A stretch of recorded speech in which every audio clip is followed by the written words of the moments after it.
म्हणते रमणस्तने सर्पयादिहं हे प्रियतमा प्रणत कामधाम प्रणत म्हणजे शरण येणे काम म्हणजे इच्छा बंद पूर्ण करणे शरण आलेल्याच्या इच्छा पूर्ण करणारे ते तुझे चरण कमळ कोणते चरण कमळ पद्मजा अर्चितम पद्मजा म्हणजे लक्ष्मी अर्चित म्हणजे पूजा लक्ष्मी ज्या चरण कमळाची पूजा करते ते तुझे चरण कमळ कोणते धरणी वंदनम धरणीला भूषण असणारे ध्यान मंगलम संकटात ध्येयम आपदी आप म्हणजे संकट ध्येय म्हणजे चिंतन संकटामध्ये ज्या चरण कमलाचं चिंतन करणे योग्य आहे ते तुझे चरण पंकजम त्यांच्या हृदयावर ठेव आणि त्या हृदयाला शांत कर सुभकवर्धनम शोकनाशनम स्वरसवेदना सृष्टिकुंडितम विपररागवे स्मारणम विपरवीरनास्ते दरामृतम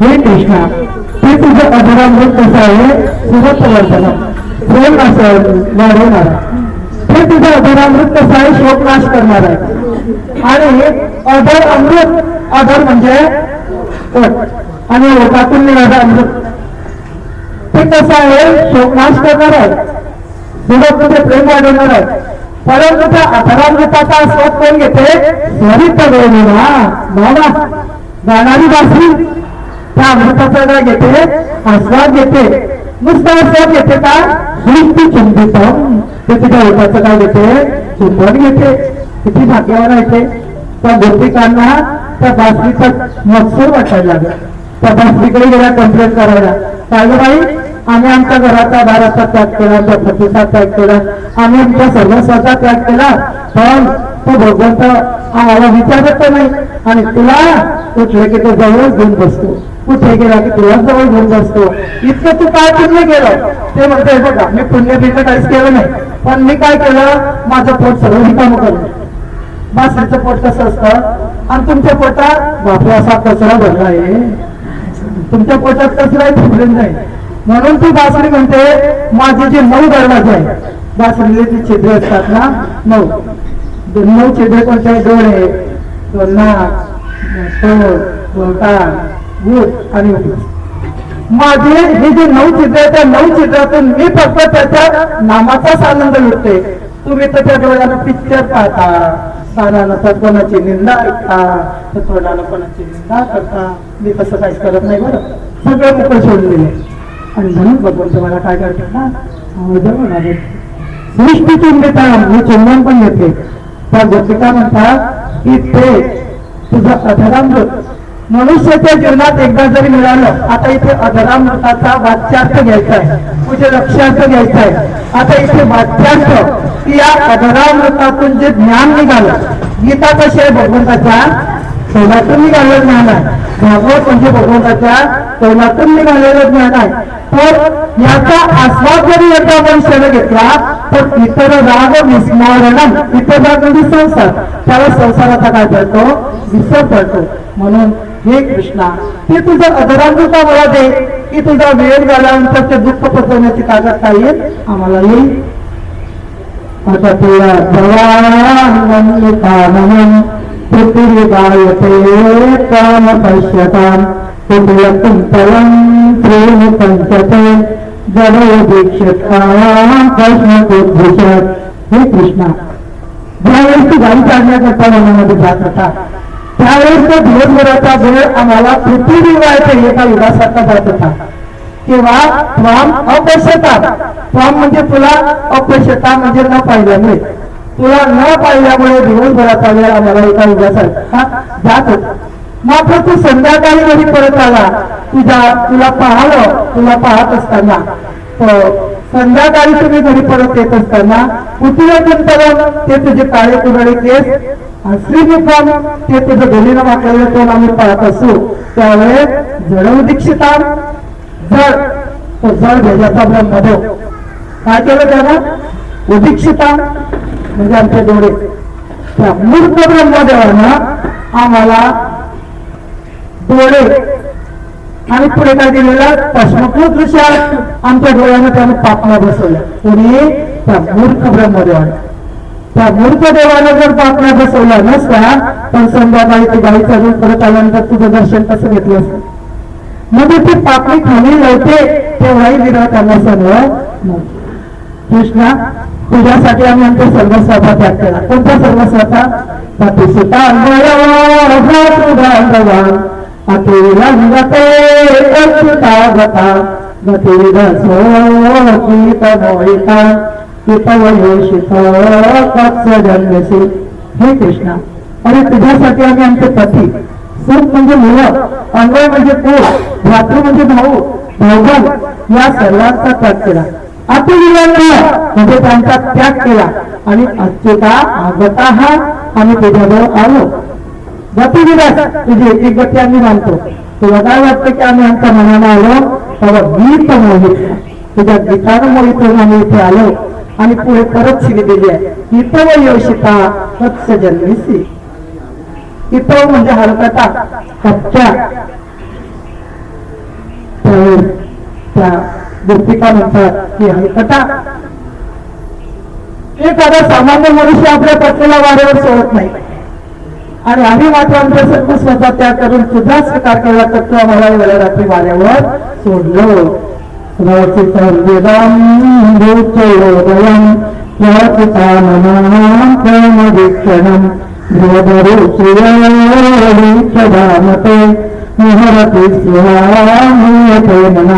ही कृष्ण एकांतात तुझ्या निर्णयाची आम्हाला खूप इच्छा होती रे. तू आम्हाला जवळ बसला की आम्ही थट्टामस्करी करत होतो, तुझ्याकडे होतो. लक्ष्मी माता ज्यावेळेस तुझ्या चरणाजवळ आम्ही बघितली त्यावेळेस आम्हाला तिचा हिरा वाटत होता की तिनं कोणतं पुण्य केलं. आणि ते दृश्य पाहिलं की आमचं मन मोहरती स्पृहा म्हणजे इच्छा त्या वेळेपासून आमचंही मन त्या विचाराने मोहित होता. मंगलम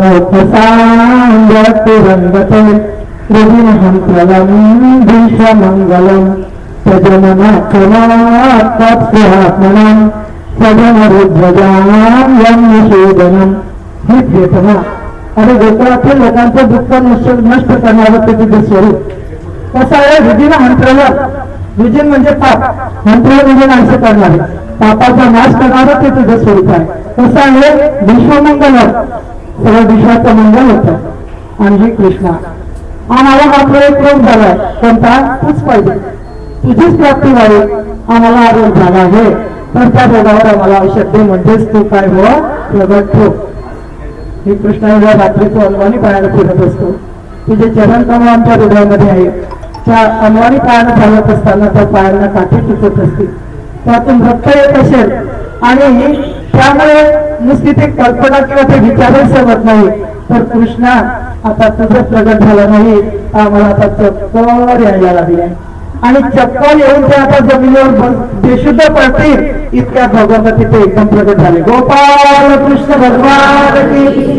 शुकाचार्य म्हणतात की परीक्षिता त्या ज्या गोपिका आहे त्यांना विरह अग्नीमध्ये रडल्यानंतर एखादी स्त्री तिच्या पतीचा विरह, पती जवळ असताना तिला पतीचं एवढं प्रेम वाटत नाही, परंतु पतीचा विरह झाल्यानंतर ती सारखी आपल्या पतीचीच काळजी करते. काय खाल्लं असेल, कुठे असतील, झोपायला मिळालं नसेल. तसं माझा विरह तुम्हाला झाल्यानंतर माझं सारखं तुम्हाला स्मरण व्हावं आणि तुमचं प्रेम दुप्पट व्हावं. मनुष्य जवळ असला की एवढं प्रेम वाटत नाही, पण तोच मनुष्य बाहेर गेला की त्याच्याविषयी काय होतं, जास्त प्रेम वाटतं. आणि म्हणून भगवंत म्हणतात की मी तुम्हाला विरहाग्नीमध्ये लोटलो, त्या भगवंताच्या दर्शनासाठी रडल्या. असं शुकाचार्य म्हणतात की हृदय सुस्वरम काजल कृष्ण दर्शन लालसा. त्या गोपिका कृष्णाच्या दर्शनेनं लालसेने रडल्या म्हणून भगवंत प्रगट झाले. आम्ही रडतो पण आम्ही संसारासाठी. देवा मुलाचं लग्न होत नाही, तेव्हा नातू होत नाही, तेव्हा असं काही व्याधी झाली. आमचं लग्न संसारासाठी. त्या गोपिका भगवत प्राप्तीसाठी रडल्या, भगवंत एकदम प्रगट झाले. गोपी गीत म्हणजे भागवताचा आत्मा. हे आत्मा एखाद्याच्या शरीरातून आत्मा जर काढून टाकला तर त्या शरीराला काय होतं, प्रेतत्व प्राप्त होतं. तसं भागवतामधलं गोपी गीत जर उभं काढलं तर कैसा झालं. गोपी गीत म्हणजे भगवंताचा, भागवताचा काय आहे, आत्मा आहे. तर भगवंत प्रगट झाल्यानंतर जसं एखाद्या मनुष्याने डोक्यातून उठावं तशा त्या गोपिका उठून बसल्या आणि त्यांनी भगवंताचा हातात घेतला, कोणी खांद्यावर ठेवला आणि त्यांची इच्छा पूर्ण करण्यासाठी आता एवढ्या भगवत स्वरूप झाल्या होत्या की त्यांना स्वतःच्या शरीराचा सुद्धा काय पडला, विसर पडला. आणि मी अमक्या नावाची स्त्री आहे ना, अमक्याची पत्नी आहे ना, अमक्याची मुलगी आहे, या सगळ्याचा त्यांना काय पडला, विसर पडला. तर त्या सगळ्या काय झाल्या, कृष्णरूप झाल्या.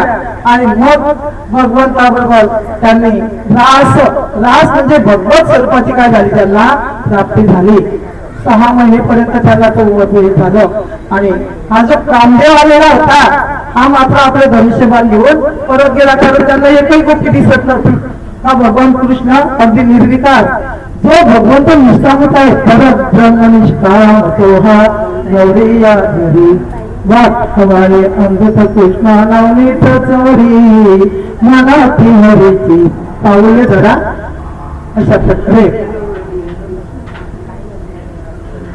अशा प्रकारे आणि भगवंतांनी त्यांना आपल्या रासलीलेत परवानगी दिली.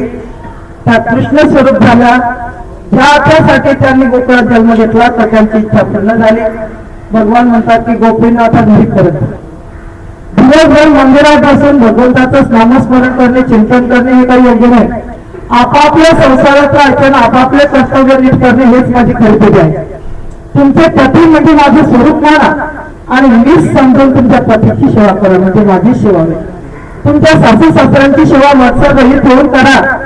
सासू सासरे तुम्ही तुमच्या आई वडिलांवर जे प्रेम करता तेच तुमच्या सासू सासऱ्यावर प्रेम करा. तुमच्या भावावर जे तुम्ही प्रेम करता ते तुमच्या दिरावर करा. तुमच्या बहिणीवर जे प्रेम करता ते तुमच्या नंदेवर करा. तुमच्या अंतकरणातली विकार निघून गेले, तुम्हाला समृद्धी प्राप्त झाली की मग मी तुम्हाला कायम स्वरूपी प्राप्त होईल. असा उद्देश भगवंतांनी त्या गोष्टींना केला. त्यांना रासलीलेत परवानगी मिळाली. आता त्या भगवंताच्या आज्ञेनं पुन्हा ते आवडून आपल्या संसारात आल्या. पण त्यांनी कोणते तीर्थ केले नाही, त्यांनी कोणते व्रत केले नाही, त्यांनी कोणते उपवास केले नाही. तर संसारात राहून आपापले काम त्यांनी आणि कर्तव्य हे भगवत स्वरूप समजून केले. तर कायम स्वरूपी त्यांना भगवत पदार्थ प्राप्त झाली. एक मिळवाची गौरव नाही, ते गौरव थोडीशी 1-2 शब्द म्हणून दाखवत. त्यांना रासलीलेत परवानगी मिळाल्यानंतर त्या बोलत असताना, पाहत असताना, खात असताना, ऐकत असताना जे डोळ्याला दिसलं ते भगवंतच आहे. ते जे दृष्टी दिसे ते हरिरूप, जे जे देते दूत ते माझे भगवंत, अशी समदृष्टी त्यांना प्राप्त झाली. आणि म्हणून त्या बोलत असताना, खात असताना, पीत असताना, संसाराचे काम करत असताना ते भगवंत समजून आणि सेवा करत होत्या. आणि पती भगवंताचंच रूप आहे म्हणून आपल्या पतीची आणि मनोभावाने सेवा करत होते. बोलती चालती देखती ऐकती, बोलती चालती देखती ऐकती, सर्वत्र श्रीपती हा सर्वत्र श्रीपती पंचभूती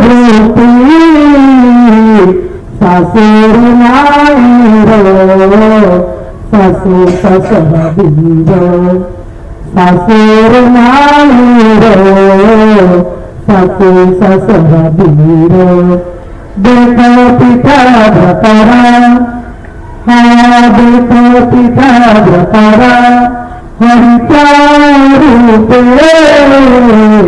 सासूर नाईर सासू ससबीर, सासूर नाईर सासू ससबीर. आपल्या सासू सासऱ्यांची सेवा भगवंताची सेवा म्हणून त्या करायला लागली. आपला स्वतःचा मुलगा एक भगवत स्वरूप आहे म्हणून कर्तव्य म्हणून त्याच्यावर प्रेम करून आणि योग्य ते त्याच्यावर संस्कार टाकून त्यांनी आपल्या मुलाचं पालन पोषण केलं. इतकंच नव्हे, निरामणे तांते संपत्ती निरामणे तांते संपत्ती वैभव पश्वादिक सर्व हा पशादिक सर्व झाला कृष्णा सासुर नाही सासू सासरा तीर. त्यांच्या गायी म्हशी सगळं भगवंतच झाला आणि मग भगवंत समजून त्या आपल्या गायीची सेवा कर्तव्य म्हणून करायच्या. तर कायमस्वरूपी त्यांना भगवत स्वरूपाची प्राप्ती झाली आणि सगळ्या जगात त्यांनी आपल्या एकांत भक्तीचा आदर्श जगापुढे ठेवला आहे. म्हणून योगी लोक गोपींची जी भक्ती आहे तर ती भक्ती आजपर्यंत कोणी केली नाही किंवा पुढे कोणी करणार नाही. अशा प्रकारे आणि आपण गोपीगीत थोडक्यात ऐकलं. गोपीगीताचा अर्थ 8 दिवस जरी सांगितला तरी 8 दिवस कमी पडतात, आपलं कशाला पुढे पडतात. थोडक्यात सांगण्याचा प्रयत्न केला ना तर मलाही जवळजवळ 1-2 तास गोपीगीतात अर्थ सांगायला वेळ लागतो. पूर्ण शब्दाचा अर्थ सांगतो नाही करून करू चांगले नाही. आता हे झाले मथुरेतलं कर्म गोकुळातलं. आता भगवंताची मथुरेतली क्रिया सुरू होते. जो कंस आहे तो विचार करतो की मी माझ्या वैद्यांना मारण्याकरता एवढे राक्षस पाठवले एकही परत आला. म्हणून अरिष्टासूर नावाचा एक जबरदस्त होता तो राखून ठेवला की हा 100% माझ्या वैद्यांना मारी. म्हणून त्या अरिष्टासुराला पाठवलं. या भरल्याचं रूप घेतलं आणि सगळ्या गोकुळात थैमान घातलं. गाय जोर जोराला म्हणतात. भगवंतांनी पहिला हाल आहे त्याचे पाय पकडले, गड फिरवलं. फिरवल्याबरोबर आपटलं जमिनीवर, पण आपटल्याबरोबर तो मरण पावला. आता मात्र पाऊस रात्रीची वेळ झाली आहे त्याची वाट पाहतोय. कोणाची? अरिष्टासुराची. इतक्या कारण निघाले नारायण नारायण नारायण. नारद मुनी कृष्णा कंसाला म्हणतात कृष्णा कंसा काय हाल झाला म्हणे. अरे बाबा काय हाल झाला, रात्रभर झोप येत नाही म्हणे. अरे माझी वहिनी आहे त्या गोकुळामध्ये, ती माझ्या हातातून जी निसटली होती त्या देवीने मला सांगितलं की तुझ्या वहिनी कुठे आहे गोकुळात. माझ्या वैद्यांना मारण्याकरता इतके राक्षस पाठवले एकही परत आला. पण अरिष्टासुराला पाठवला आहे तर तुला पाहतो. नारद मुनी म्हणतात की ते पण गेला, आता तो परत येणार नाही. अरे आता नारद मुनी स्पष्ट सांगतायत कंसा तो अरिष्टासूर सुद्धा परत येणार नाही. तुझ्या वैद्याने मारलं. तुझे वैरी कोण आहे का? मी आता तुला स्पष्ट सांगतो. तुझे वैरी कोण आहे? अरे हे वसुदेव बोलतोय ना, यांना मागच्या वेळेस मोगात झाला होता. पण या कपटी वसुदेवाने काय केलं की आपल्या मुलाला घेतो गोकुळात गेला आणि त्या यशोदेला मुलगी लागली होती. त्या यशोदेची मुलगी घेऊन तुझ्या आठवण आणि जे निषेधली आकाशार्जन देवीचं रूप प्रकट केलं की यशोदेची मुलगी होती. त्यानं ऐकलं नसतं कंसानं हातात तलवार घेतली. म्हणतो हाताच्या हाताच्या वसुदेव रोकीला मी मारून टाकतो. नारदाने हात पकडला म्हणजे रे असा अविचार करू नको. तू जर वसुदेव देवकी यांना मारून टाकवलं तर तुझे शत्रू इकडे येणारच नाही. म्हणून तू काय कर, हे वसुदेव देवकी यांना बंदिस्त करून ठेव आणि तुझे शत्रू जे नंदाच्या गोकुळात आहे त्याला इथे मथुरेत गेले. आता चतुर्दशी येते, त्या चतुर्दशीच्या दिवशी तू काय कर, धनुर्यज्ञाचा कार्यक्रम कर. तुझ्या वडिलांकडे जे धनुष्य आहे ते मीच ठेवलेलं आहे. एक धनुष्य शिव धनुष्य होतं ते परशुराम भगवंतांनी कोणाकडे ठेवलेलं होतं? जनक राजाकडे. आणि विष्णू धनुष्य नागाने उग्रसेन राजाकडे ठेवलेलं होतं. ज्यावेळेस नागाने उग्रसेन राजाकडे ते धनुष्य ठेवलं होतं त्यावेळेस सांगितलं म्हणे उग्रसेना हे विष्णू धनुष्य आहे. आजचे वीर त्यांना पण उचलता येत नव्हतं, एवढं जड होतं. परंतु हे धनुष्य ज्याच्या हातून मुलींना तुटून ना त्याच्या हातून तुझा मोठा मुलगा कंसाचा मृत्यू होणार आहे. मग तुला त्या धनुष्याची परीक्षा करायची असेल तर आता चतुर्दशी आहे. त्या चतुर्दशीच्या दिवशी तू त्या धनुष्याची पूजा कर, उत्सव कर आणि त्या उत्सवाच्या निमित्तानं कुस्त्यांचा कार्यक्रम ठेव आणि कुस्त्यांचा कार्यक्रम पाहण्यासाठी गोकुळातील नंदबाबा ते सगळे त्यांना बोलव आणि तुझ्या राज्यात पहिलवान कूट शल चामोर मुष्टिक कूट शल कौशल या सगळ्या पहिलवानांच्या हातून तुझ्या वैद्यांना म्हणजे तो कृष्ण आणि बलराम त्या वसुदेवाचे 2 मुलं त्यांना तू मथुरेमध्ये घेऊन ये आणि कुस्त्यांचं निमित्त करून त्यांना मारून टाक. माझाचं काम विठ्ठल महाराज निघून गेले. आता या कळसाला रात्रभर झोप आली नाही. त्यानं रात्रीच वसुदेव दत्त यांना बंदिस्त करून ठेवलं. एक त्याच्याकडे माणूस होता, त्याच्या हत्तीचं नाव होतं कोल्हायातीत.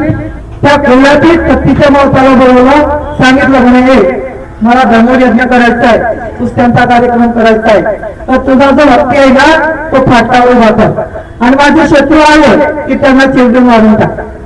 त्याने मुष्टिक कूट शल कौशल या पहिलवानांना बोलवलं. मग एक कुस्त्यांच्या निमित्तानं येत्या चतुर्दशीला नाही धनुर्यज्ञाच्या निमित्तानं कुस्त्यांचा कार्यक्रम ठेवायचा आहे. तर माझे शत्रू येतील, त्या कुस्त्यांमध्ये त्यांना हरवून त्यांना मारून टाकलं. तर कार्यक्रमाचं नियोजन केलं, पण आता शत्रूंना कोण आले. मग त्यावेळेस कौसाला आठवलं की माझा हितचिंतक मित्र एकच आहे, कोण? अक्रूर. म्हणून अक्रूराला बोलवलं, सांगितलं की अक्रूरा तो आता गोकुळामध्ये जा. नागाने वाटाच सांगितलं माझे शत्रू तेच आहे कृष्ण आणि बलराम. आजपर्यंत मी जे राक्षस पाठवले ते त्यांनी मारले, म्हणून तो गोकुळामध्ये जा आणि माझ्या शत्रूंना इथे मथुरेत घेऊन मला त्यांना इथे मारायचं आहे. अक्रूर बापांनी रथ सज्ज केला, गोकुळामध्ये आले. नंदबाबांनी अक्रूर काकांचं स्वागत केलं, भोजन वगैरे आटोपलं आणि अक्रूर काका आता झोपण्यासाठी त्यांना शयनगृहामध्ये नेलं. त्यावेळी भगवान कृष्ण आणि बलराम बाबा अक्रूर काकाच्या पायावर बसले. भगवान कृष्ण अक्रूर काकांना म्हणतात की काका कोणीही कुणाकडे विनाकारण येत नसतं. आज तुमचं आगमन आमच्या गोकुळात झालेलं कारण काय? मग त्यावेळेस अक्रूर काकांनी सगळी स्टोरी आणि भगवान कृष्ण यांना सांगितली की जो कंस आहे तो तुम्हाला मारण्याकरता तुम्हाला घेऊन येण्याकरता त्यानं मला पाठवलं. नंदबाबाला वेळेस सांगितलं आहे की नंदबाबांना म्हणा आमच्याकडे येत्या चतुर्दशीला धनुर्यज्ञ होणार आहे. धनुर्यज्ञाच्या निमित्तानं कुस्त्यांचा कार्यक्रम आहे. मग तुम्ही प्रेक्षक म्हणून आणि कुस्त्यांचा कार्यक्रम पाहण्याकरता या. पण रिकाम्या हाताने येऊ नका. येताना आहेर घेऊन या, नजराने घेऊन या, दही दूध म्हणजे तोंडानच सांगायचं आहेर घेऊन या. देणारे देतील ना पुस्तकच्या मनानं माहिती राहिलं तोंडानच. येताना आहेर घेऊन या, दूध दही घेऊन या. जसा नंदबाबांना सांगितलं होतं, नंदबाबांना बोलवलं. नंदबाबांना सगळे दवंडी फिरवले गोकुळामध्ये. ऐका हो ऐका गोकुळवासियांना, उद्या आपल्याला मथुरेत जायचं आहे. तिथे धनुर्यज्ञाचा कार्यक्रम आहे. धनुर्यज्ञाच्या निमित्तानं कुस्त्यांचा कार्यक्रम पाहण्याकरता आपल्याला कौसाकडे जायचं आहे. म्हणून कौसाला भेट म्हणून आहे दही दूध नजराने घेऊन आपल्याला जायचं आहे. म्हणून कृपया सर्वांनी दहीदूधात घरी ठेवा.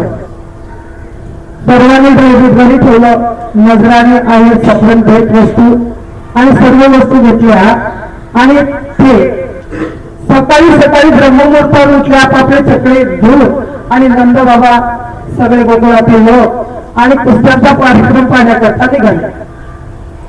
इकडे अक्रूर काका सकाळी उठले ब्रह्ममुहूर्तावर.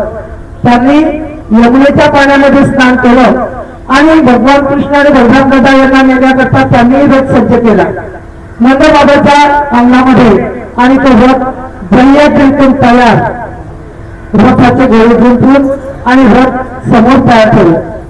पण ज्या गोपिका सकाळी ब्रह्ममुहूर्तावर उठले की भगवान म्हणजे नंदबाबाच्या घराकडे तोंड करून नमस्कार करायच्या आधी उठल्यानंतर सळा सार्वत करायच्या, तर त्यावेळेस नंदबाबाच्या घराकडे तोंड करून त्या नमस्कार करायच्या, मनोमन कृष्णाला नमस्कार करायचा. आज मात्र त्या अंगणामध्ये आल्या तर नंदबाबाच्या अंगणामध्ये त्यांना रथ उभा दिसला. मग त्या एकमेकींना विचारतात की काय ग त्या नंदबाबाच्या अंगणामध्ये रथ उभा आहे कशासाठी आहे? तर तो रथ उभा आहे आणि का उभा आहे त्याची विचारपूस करण्याकरता त्या सगळ्या आणि यशोदेच्या म्हणजे नंदाच्या अंगणामध्ये गोळा झाल्या. आणि यशोदेला विचारतात, यशोदा मला बाहेरच होती म्हणे की तो आमचा काना कुठे गेला, तो कुठे जातो आहे, हा रथ का शृंगारला, हा कोण उभा इथे, त्याचं नाव काय आहे, अशी विचारपूस करण्याकरता त्या सगळ्या गोपिका आणि यशोदेच्या नंदबाबांना गोळा झाला. गवळण म्हणती यशोदेला कोठे गे सावळा तारथ शृंगारी सांगो मजला अक्रूरसे बाई गे सजनी या नंदाच्या अंगानी मिळाल्या गौरी या नंदाच्या अंगानी मिळाल्या गौरी. त्या सगळ्या गौऱ्यांना यशोदेला विचारतात की कोठे ग सावळा आमचा सावळा कुठे आहे. त्यावेळेस यशोदा माया म्हणते भोळे नंदाची पटराणी सगळी धोनी मथुरेशी चक्रपाणी जातो गे साजनी झालो मना नंदाच्या अंगाने मिळाल्या गौरी. यशोदा माया म्हणते की हे सख्यानो माझा कृष्ण आता मथुरेला जातो. ज्यांचे जिंकी प्राण भगवान कृष्ण त्या गोपीने ऐकल्याबरोबर त्यांचं मन काय झालं निर्मळ झालं व्याकुळ झालं आणि ते वचन ऐकल्याबरोबर त्या अक्रूर काकाकडे गेल्या. कोण आहे हा जो आमचं प्राण घेऊन गेल्याचा आला का म्हणून त्या अक्रूराकडे गेल्या अक्रूर काकांकडे आणि त्या भांडताय. त्याला म्हणतात ते चांदा तुला कोणी पाठवलं रे तू का आमचा घात करण्याकरता आलाय का आमचे प्राण घेऊन जातो का तू. नाव तुझं काय म्हणे अक्रूर. अक्रूरचा अर्थ काय क्रूर. क्रूर म्हणजे निष्ठूर म्हणजे नाही. जो निष्ठूर नाही त्याचं नाव अक्रूर शोभून दिसतं पण तू कसं आहे निष्ठूर आहे. जसं तुझं नाव आहे तसं तुझ्या नावात अर्थ नाही. अक्रूराच्या नावात तुझं कोणी झालेला आघात करू आला सी सकळा अक्रूर तुझे नाम तैसी न करी या नंदाच्या अंगाने मिळाल्या गौरी. तुझं नाव तशी कळली नाही. भगवान कृष्णाने पाहिलं की या गोपिका आणि काकांबरोबर भांडता आहेत. बलराम दादाला म्हणतात की बघा आता या गोपींचं समाधान सांत्वन करण्याचं सामर्थ्य माझ्यामध्ये सुद्धा नाही. त्यांना जसा माझा विरह होणार आहे तसा माझ्या भक्ताचा विरह मला पण सहन होत नाही. म्हणून आपण काय करू की बुद्धी प्रथामध्ये जाऊन बसू.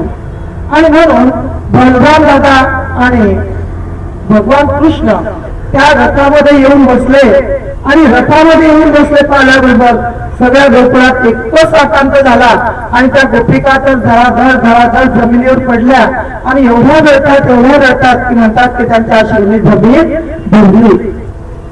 अक्रूरात रथी चढले वन मारे कोणाच्या साकारी भूमी पडला रजवारी आकांत गोकुळी नयनीच्या उदकाने भिजली दळली या नंदाच्या अंगाने मिळाल्या गौरी. एवढ्या रचायचं. भगवान कृष्ण म्हणतात की काका जोपर्यंत हा रथ उभा आहे तोपर्यंत या गोपिका खूप शोक करते म्हणून आता असं करा ताबडतोब रथ हाकला. आणि भगवंताचं म्हणण्याच्यावर अक्रूर काकाने रथ हाकला. देव बोले अक्रूरासी विघ्नाची रथासी या गोपींच्या शोकासी नपारे नभसी एका जनादानी रथ गेला निघणे या नंदाच्या अंगाने मिळाल्या गौरी. या नंदाच्या अंगाने मिळाल्या गौरी. रथ निघून गेला. रथाच्या चाकानं उन्हाळी दूर दिसत होती तोपर्यंत त्या गोपिका एक सारख्या टकळून पाहत होत्या आणि रथ दिशेन असं झाल्याबरोबर त्या आपापल्या घरी परत गेल्या आणि भगवान कृष्णाने जे ज्ञान सांगितलं होतं त्या ज्ञानाचं काय केलं त्यांनी आचरण केलं. इकडे रथ आणि यमुना नदीच्या किनाऱ्यावर येऊन पोहोचला. अक्रूर काकाची त्रिकाळ संध्या करण्याची वेळ होती. आंबळीमध्ये रथ थांबवला आणि अक्रूर काका यमुनेमध्ये स्नान करण्याकरता आले. पाण्यामध्ये डुबकी मारली. काय आश्चर्य. रथामधले बसलेले भगवान श्रीकृष्ण आणि बलराम दादा अक्रूर काकांना पाण्यात दिसले. अक्रूर काका विचार करतात की रथामध्ये बसलेले पाण्यात कसे काय आले म्हणून त्यांनी पुन्हा डोकं वर केलं आणि रथाच्या दृष्टी फेकली तर ते रथात बसलेले तसेच. पुन्हा अक्रूर काकांनी डुबकी मारली तर शेषशाही भगवंत ते तुमच्या देवाला कसं चित्र आहे. शेषावर भगवान विष्णू झोपलेले आहे. त्यांच्या पायाजवळ लक्ष्मी माता आहे. नाभीमधून कमळ आहे. त्या कमळामध्ये आणि बाकीचे लोक स्तुती करतात. क्षेत्र शेषशाही भगवंत, नाभीमधून कमळ, त्या कमळामध्ये ब्रह्मदेव, पायाजवळ लक्ष्मी माता बसलेली आहे आणि सगळे देव त्यांची स्तुती करतायत असं दृश्य भगवंताने दाखवलं। आणि अक्रूर काकांनी त्या शेषशाही भगवंताची स्तुती केली। पण एखाद्या नटाने नाटकात काम करण्यासाठी आपला पाठ घ्यावा आणि नाटकातला तो पाठ संपला की पुन्हा आपल्या मूळ स्वरूपात यावं, त्याप्रमाणे भगवंतांनी आपल्या रूपाची झलक दाखवली आणि पुन्हा आवरून घेतली। अक्रूर काकांनी आंघोळपर्यंत झपझप पावलं टाकत आपल्या रथाजवळ आले। भगवान कृष्ण म्हणतात, काकाच्या पाण्यामध्ये तुम्हाला काही दिसलं का? भगवान म्हणतात, अरे अक्रूर काका म्हणतात, मी तुम्हालाच पाहतोय तर तुम्ही सोडून दुसरं मला काय दिसणार आहे? आणि अक्रूर काकाने रथ हाकला डायरेक्ट मथुरेत। 2 वाजेच्या दरम्यान रथ मथुरेत येऊन पोहोचला, बाकीचे आधीचे पोहोचले होते आणि कौस मामाने त्यांची राहण्याची निवासस्थानाची सोय एका धर्मशाळेत केलेली होती। भगवान कृष्ण बलराम दादा त्या धर्मशाळेत उतरले। अक्रूर काका आपला रिकामा रथ घेऊन आणि निघून गेले। इकडे मथुरेतल्या स्त्रियांना माहिती पडलं की गोकुळामध्ये गाई चालण्याचं जो काम करतो तो कृष्ण आज मथुरेत येतो आहे, म्हणून त्या भगवंताचं स्वागत करण्याकरता रस्ते सगळे झाडून सळा सारवण रांगोळ्या, जशी आपल्या गावाकडे दिंडी निघाली की सारवण करतात ठिकठिकाणी आणि रांगोळ्या काढतात, तुळशी वृंदावनं ठेवतात, तसं सगळ्या मथुरेमध्ये आणि सळा सारवण रांगोळ्या, कोणी केळीचे खांब उभे करून ठेवले, कोणी सुपारीची झाडं लावले, कोणी खाण्याचे झाड भरून ठेवले भगवंताचं स्वागत करण्याकरता। भगवान म्हणतात की दादा आता आपण मथुरेची शोभा पाहू, म्हणून मथुरेची शोभा पाहण्याकरता स्वतः भगवान आणि भगवंताचे सगळे मित्र मंडळी आणि निघाले। तर म्हणतात की उन्हाळ्याचे दिवस होते। भगवान कृष्णाला पाहण्याकरता चौफुल्लीच्या रस्त्यावर सगळे लोक गर्दी करत होते। मात्र त्या मथुरेतल्या ज्या स्त्रिया होत्या त्यांना माहिती पडलं की कृष्ण येतो आहे, म्हणून जशी गोष्टींची अवस्था झाली होती, वेणू ऐकल्यानंतर आपले काम त्यांनी घाईघाईने आटपले। जसे आता तुम्ही आहे, 1 वाजेची वेळ झाली की घरचे काम घाईघाईने आटपायचे आणि इकडे यायचे काय होते, घाई होते। तशी त्या मथुरेतील स्त्रियांना आपले काम घाईघाईने आटवून आणि कृष्णाला पाहायचं जायचं म्हणून घाईघाईने जे काम करत होते ते अर्धवटच सोडले। एक मथुरेतील स्त्री, आता लोणच्याचे दिवस होते म्हणून तिनं लोणच्याच्या फोडी केल्या होत्या, आंब्याचे कैऱ्या आणून फोडी तयार केल्या आणि लोणचं घालायचं म्हणून तेल दाखवलं, मसाला तळला। मात्र ते तेल गार झाल्यानंतर त्या फोडीमध्ये कालवायचं, बरणीमध्ये भिजायचं, बरणी शिंक्यावर ठेवायची। पण इतक्यात तिची मुलगी होती ती हरणी भरत होती खूप। तिने सासूला बोलवलं, म्हणून आता बाई जरा त्या हरणीला सांगा बरं, मी त्या लोणच्याच्या फोडी मसाल्यामध्ये कालवते, लोणचं बरणीमध्ये भरते, बरणीचं तोंड फळकानं बांधलं की शिंक्यावर ठेवते। सासू जवळ हरणीला दिलं आणि मी त्या लोणच्याच्या फोडी मसाल्यामध्ये कालवल्या, बरणीमध्ये बुडल्या, बरणीचं तोंड बांधलं। आता ती बरणी उचलून शिंक्यावर ठेवणार इतक्या तिची मैत्री नाही म्हणजे तुला माहिती का, अगं नंदबाबाच्या गोकुळामध्ये जो गाई राखण्याचं काम करतो तो कृष्ण आपल्या मथुरेत आला। अगं सगळ्या गेल्या, चल आपल्याला पण जायचं आहे। इथं लक्ष तिच्या मैत्रिणीने सांगितलं तर कुठे गेला, इकडं कृष्णाकडे गेलं आणि तितक्यात तिकडनं तिची सासू आली, म्हणते गे ग बाई हे तुझे हरणे, हे काही थांबवत नाही, हे खूप रडते आहे। आता हिला उचलायची होती बरणी आणि बरणी कुठे ठेवायची होती, शिंक्यावर, पण लक्ष इकडे गेलं भगवंताकडे। सासूबाईकडून हरणीला घेतलं आणि त्या हरणीला ठेवलं शिंक्यावर। ती जोर जोरान रडते, आधी बघलं हिने मला कुठे ठेवलं, हिने काय करायचं बरणीच ताकद घेतली, म्हणते उगी उगी काय आजी करते। सांगायचं तात्पर्य की भगवंताचं दर्शन घेण्याकरता त्यांचं मन इतकं व्याप्त झालं होतं की तिथे बरणीच घेऊन गेले। आणि ज्यावेळेस त्या भगवान कृष्णांना आणि या मथुरेतील स्त्रियांनी पाहिलं त्यावेळेस त्या अशा गोष्ट मिळायला लागल्या। त्या आता किती सुंदर, किती सुंदर, राजस सकुमार मदनाचा पुत्र रवी शशिकळा लोकोलिया, राजस सुकुमार मदनाचा पुत्र, त्या अशा गोष्ट मिळायला लागल्या। त्या म्हणतात एवढ्या सुकुमार मुलांना आणि या कोणी कंसानं मारण्यासाठी आणला आहे तर तोच मर लवकर, कोण मर, कंस मर। कृष्णाच्या प्रेमाबद्दल ते नाटक चर्चा करत होते आणि त्या मथुरेतील स्त्रियांनी ज्यावेळेस कृष्णाला पाहिलं त्या म्हणतात खरोखर त्या गोपिका किती भाग्यवान की त्या दररोज कृष्णाला पाहत होत्या आम्ही मात्र आम्हाला ते भाग्य नव्हतं. अशा प्रकारे भगवंताच्या प्रेमाबद्दल नागरिक चर्चा करता इतक्यात भगवान कृष्ण पुढे चालले. एक गोपी दादा डोक्यावर कपड्याचं गाठण घेऊन येत होते. भगवान म्हणतात, दादा हा तोच आहे, फक्त जन्मात आणि रमान वाढवलं तो. आपण मागच्या जन्मात काही त्याचा उद्धार केला नाही, आता काय करायचा, उद्धार करायचा. तो गोपी जवळ आल्यानंतर भगवान म्हणतात की हे गोपी दादा, तुझ्या डोक्यावर कपड्याचे गाठोडे आम्हाला दे ना काढले कपडे. तो गोपी होता उर्मट.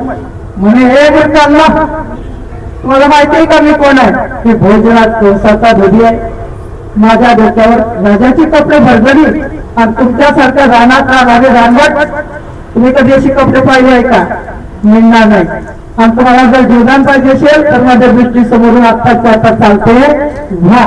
भगवान म्हणतात, दादा आता याचे दादा चालले. जसा नागतोळा उडी मारतो तसं भगवंताने तो वचन दिपा होता. उडी मारून त्याच्या तोंडात एक थप्पड लगावली, तासभर होतो आणि तो गोपी जमिनीवर फिरला आणि त्याने प्राण सोडली. त्याचे कपडे जमिनीवर पडले. गाठे भगवान कृष्णाने ते गाठेवर सोडलं. त्यातले काही कपडे घेतले, स्वतः घातले, आपल्या मित्रमंडळींना दिले. पण ते कपडे त्यांना कसे होत होते, सही तसेच जग्गे कपडे घातलेले निघाले पुढे. तर रोडवर एक शिंपी आणि कपडे शिवत होता. हे भगवान कृष्ण गेले म्हणतात की हे शिंपी दादा बघ ना, आम्ही हे कपडे घातले, आम्हाला सही होतात, आमच्या मापाची शिवून दे ना. तो शिंपी दादा तो कृपा उभा होता. त्याने भगवान कृष्णाचे भगवंताच्या मित्राचे कपडे मापाची शिवून दिले. त्यावेळेस आपल्या दर्शनाचं काय फळ आहे म्हणून भगवान कृष्णाने त्या शिंप्याला स्वरूपता मुक्ती दिली. मुक्तीचे प्रकार 4 कोणकोणते? बरोबर, स्वरूपता, समीपता, सलोकता आणि साहित्य, या 4 गोष्टी. तर त्या शिंप्याला स्वरूपता म्हणजे भगवंताचं जे स्वरूप आहे तसं प्राप्त झाले. म्हणतात की भगवान श्रीकृष्णाचे कपडे शिंप्यानं द्वापार युगात शिवून दिले मापाचे. म्हणून कलियुगात शिंप्यांची भरभराट 50 रुपयाचं ब्लाउज पीस आणि 500 रुपये शिलाई. 500 पण कमीच होता. पुढे गेले तर श्रीरामा नावाचा माळी फुलांच्या माळा करत होता. भगवंतांना माळी त्याने आपल्या फुलांच्या माळा घातल्या. पुढे गेले तर एक 3 ठिकाणी वाकडी असणारी स्त्री हातात उठलीचा डबा घेऊन येत होती. ती जवळ आली. भगवान कृष्ण म्हणतात, हे सुंदरी, अगं तू आहेस तरी कोण? तुझं नाव काय? तू कुठे चाललीस? तिने डोक्यावर पदर घेतला आणि ती म्हणते की हे त्रिभुवन सुंदरा, अरे मी तर 3 ठिकाणी वाकडी होती, व्यंगोक्त वाढीला मला सुंदरी म्हटलं. व्यंगोक्त वाढीला तुम्ही मला सुंदरी म्हणतात, पण तुम्ही त्रिभुवन सुंदर आहात. तुम्ही म्हणतात की तुझं नाव काय आहे? आता 3 ठिकाणी वाकडी असल्या कारणानं लोकांनी माझं नाव ठेवलं, तो पण नाव पूज्य. पण या देहाचं नाव आहे सैरेंद्री. काय? सैरेंद्री. माझं नाव सैरेंद्री आहे. आणि बोललाच तर जरा उठी राहण्या करता मी निघाली, पण आता तुम्ही भेटले ना, आता तुम्हाला बसला होते. आणि त्यावेळेस तिने भगवान कृष्ण आणि बलराम दादा यांना ती सुंदर उठी लावली. भगवंताने विचार केला की हिनं आपल्याला उठी लावले, मग आपल्या दर्शनाचं फळ आता हिला ताबडतोब दाखवू. म्हणून भगवान कृष्णाने काय केलं की तिच्या पायावर असे दोन्ही पायावर दाबून पाय दिला आणि दोन्ही हाताने तिची उन्नती अनोटी उचलली तर एका झटक्यात तिला नीचच करून टाकली सहज. भगवंताच्या हाताचा स्पर्श झाल्याबरोबर ती इतकी सुंदर दिसायला लागली. तिने डोक्यावर पदर घेतला, म्हणते प्रभू माझ्या घरी या ना. भगवान म्हणतात, माझ्या भक्तांच्या घरी येण्याकरता मला काही आमंत्रण द्यावं लागत नाही, पण मला माझा अवतार कार्य करायचं आहे. ते कार्य संपल्यानंतर मी तुझ्या आणि येणार. तोपर्यंत जवळजवळ 5 वाजेची वेळ. भगवंताने ब्रह्मयज्ञाचा कार्यक्रम कुठे विचारलं. एका मौल्यवान धनुष्याची पूजा केली होती. 800 वीरांनी आणलं होतं ते धनुष्य. किती? 800. आणि त्याची पूजा केली होती. त्या कार्यकरांनी मनाई केली तरी भगवंत तिथे शिरले. आणि जसं एखादं फुल उचलायला काही ताकद लागते का? नाही. जसं एखादं फुल उचलावं जे 800 वीरांनी आणलं होतं ते धनुष्य सहज भगवंतांनी उचललं. आणि जसं एखाद्या हातीने ऊस मोळावा त्याप्रमाणे एका क्षणात त्या धनुष्याचे काय केले, 2 तुकडे केले. त्या धनुष्याचे तुकडे झाले, त्याचा प्रतिध्वनी अख्ख्या मथुरेमध्ये दुमदुमला. तो पाऊस उंच माळ्यावर बसला होता, तो आला रे बापा, कोण आठवा आला. धनुष्याचा आवाज ऐकला ना, त्याच्या हातून धनुष्य फुटे, त्याच्या हातून मृत्यू आला. आता स्पष्ट दिसतं ना, आता जे भविष्य आहे ते बरं, आतापर्यंत जे उपाय केले ते आपल्याला झाले की नाही. मग मनुष्याला आता मरण करायला पाहिजे की नाही, पण मरण होऊन येतं तरी मनुष्य काही मानायला तयार. त्या कौसानं काय केलं की 12 अक्षरी सैन्य आणि ते कृष्ण आणि बलराम यांना मारण्याकरता पाठवलं. भगवान कृष्णाने काय केलं की एक धनुष्याचं तुकडं आपण हातात घेतलं, एक बलराम दादांना दिलं, आणि जे आले त्यांना मार, जे आले त्यांना मार. कोणाचा डोळा फुटला, कोणाचा कान फुटला, कोणाचं नाक फुटलं, आणि बाकीचे तर जीव घेऊन पळून गेले. कौसाला म्हणतात, कौसा आता राम बोलो झाली, आता तुझा मृत्यू जवळ आला आहे. आणि इकडे भगवान श्रीकृष्ण बलराम दादा त्या धनुर्यज्ञाचा कार्यक्रम मध्ये ते झाल्यानंतर आपल्या धर्मशाळेमध्ये आले, तोपर्यंत घरी वेळ गेला होता. जेवणाची वेळ झालेली होती आणि मामांनी धर्मशाळेत त्यांना जेवणाचा काय केला होता कार्यक्रम, पिठलं भाकरी आणि शेवयांची खीर. भगवान कृष्णाने जेवण केलं, झोपले. परंतु हा पाऊस आता उद्योगाला लागला. मरण चुकवण्याकरता मनुष्य किती प्रयत्न करतो. त्या कुस्त्यांचा आखाडा तयार करता आहे रात्रभर. तांदूळ मुष्टिक शव कूट पशल नटून थटून आणि येऊन बसलाय. आणि प्रेक्षकांच्या जागा नियोजित ठरलेल्या, राजे लोकांच्या जागा वेगळ्या, ऋषी लोकांच्या वेगळ्या, लहान मुलांच्या वेगळ्या, स्त्रियांच्या वेगळ्या, पुरुषांच्या वेगळ्या, आणि नंद बाबा गोकुळातून येणाऱ्या लोकांचा थर्ड क्लास एकदम लास्ट. सनया वाजताय आणि पाऊस मामाचं 2 मजले उंच मांडलिक राजांमध्ये उंचावर जाऊन बसले, मग येईल आणि म्हणून उंचावर जात बसले. भगवान कृष्ण बलराम दादा झोपेतून उठले. ब्रह्ममुहूर्तावर सनयांचा आवाज येत होता, म्हणून निघाले. आपण कुस्त्या पाळताय म्हणून कुस्त्या काढण्याकरता निघाले, तर फाटावरच पोलाची काचा ती उभा केली जाईल. भगवान म्हणतात की नव्हता, अरे मला कुस्त्या काढण्याकरता जायचं आहे, तर तुझा हाती बाजूला कर. तुम्हाला म्हणतो, हे राजवटांनो, तुम्हाला मी अतिशय सज्ञाला पाठवतो. आणि तो मधोन्मत्त हत्ती भगवान कृष्णाच्या अंगावर सोडला. पण भगवंतांनी काय केलं की सकाळी त्या हत्तीचे मागचे पाय पकडले, दर फिरवलं. म्हणतात 10,000 हत्तीचं बळ झालं होतं. पण एका क्षणात त्या फिरवल्याने आपटला तो हत्ती मरण पावला.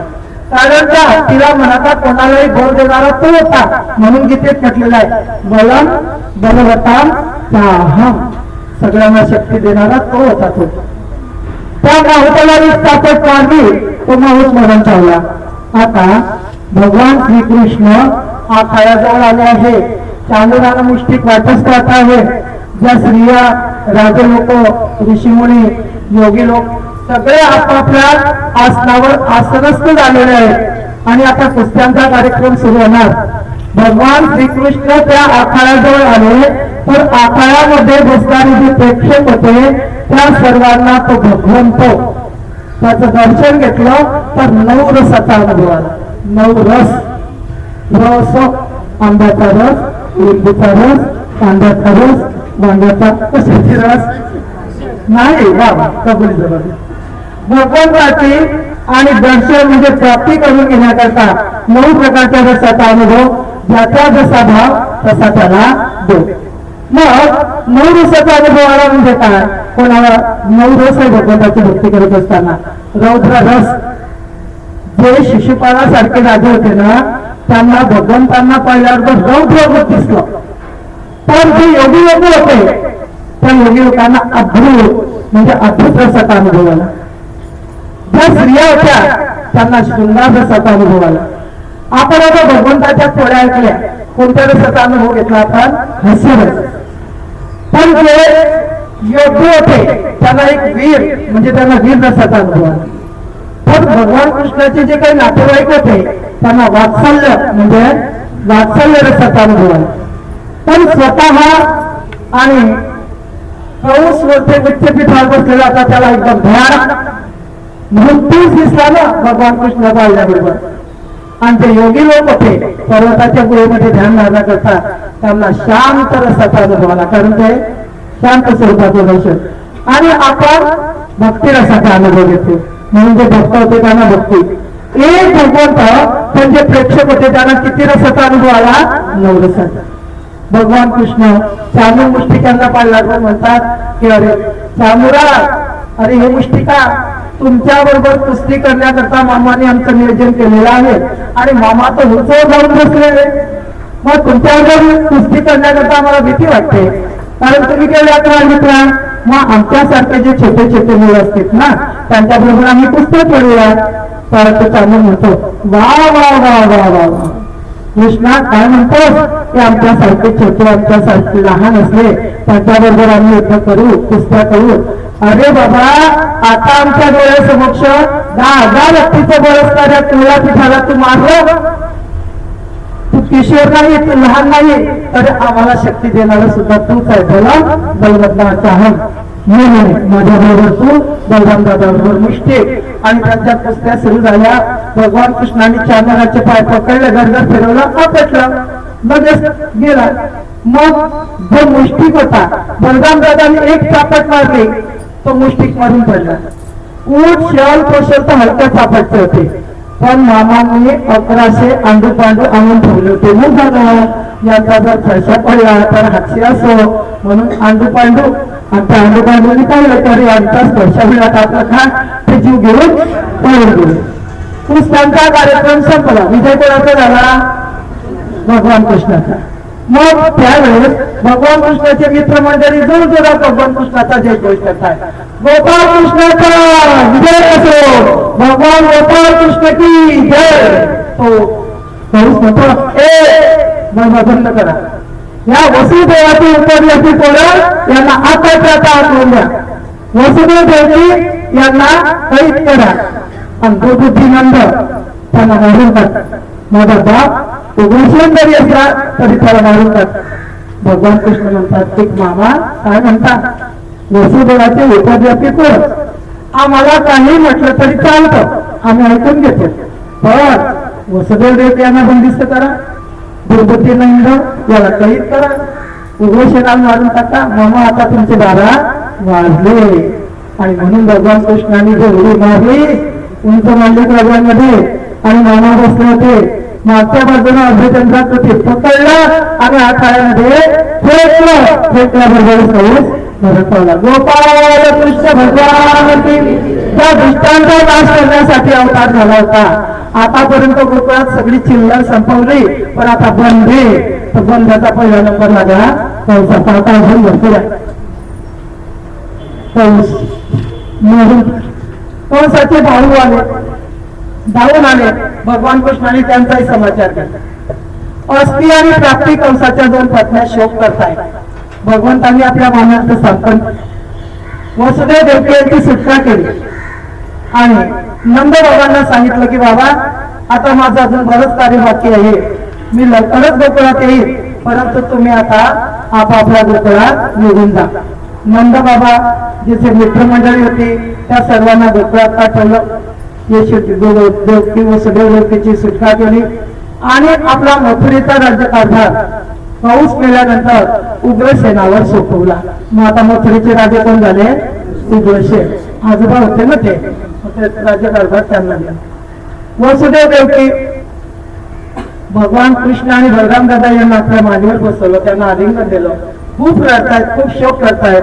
भगवान कृष्ण म्हणतात की बाबा खरोखर आम्ही पराधीन होतो. जे मुलं म्हातारपणी आपल्या आई वडिलांची सेवा करत नाही तर त्यांचा जन्म फुकट आहे, त्यांना पुढे कुंभीपाक नरकाची प्राप्ती होते. आम्ही तर समर्थ असून तुमची सेवा करू शकलो नाही म्हणून आम्हाला क्षमा करा, आम्ही पराधीन होतो. आणि तो पाऊस त्याला मारल्याशिवाय, त्याचा उद्धार केल्याशिवाय आणि तुमची सुटका होणार नव्हती, म्हणून आम्हाला विलंब झाला, त्याच्याबद्दल काय करा, क्षमा करा. भगवान कृष्ण खूप खूप आपल्या आई वडिलांची आणि क्षमा मागताय की आम्ही तुमची सेवा करू शकलो नाही, तुम्हाला दुःख सोसावं लागलं. त्यावेळेस भगवान श्रीकृष्णाचं वय म्हणता 11 वर्ष होतं. कंसाला मारलं. ब्राह्मणांमध्ये म्हणजे उपनयन संस्कार आणि मौंजीबंधन संस्कार करण्याचा अधिकार 8व्या वर्षी, तर क्षत्रियांमध्ये 11व्या वर्षी. मग भगवान श्रीकृष्ण कोण होते? क्षत्रिय. म्हणून वसुदेव देवकी यांनी भगवान कृष्ण आणि बलराम दादा यांचे उपनयन संस्कार केले, मौंजीबंधन संस्कार केले. मात्र उपनयन संस्कार आणि मौंजीबंधन संस्कार झाले की गुरुकुलात ठेवायचं असते. जो जगत चालक परमात्मा ज्याच्यापासून खरोखर ज्ञानाची प्राप्ती होते त्यांना काही गरज होती का? परंतु लोकांना आणि आदर्श दाखवायचा आणि म्हणून स्वतः जगत चालक परमात्मा होते तरी सांदीपनी ऋषीच्या आश्रमात विद्या ग्रहण करण्याकरता गेले अवंती नगरीमध्ये. तिथे सांदीपनी ऋषींची सेवा केली. वेळ प्रसंगी गुरुमातेला वनामध्ये जाऊन लाकडं आणून दिले, साफसफाई भरपूर सेवा केली. भगवान म्हणतात मी जर असं वागलो नाही तर लोक कसं वागणार नाही.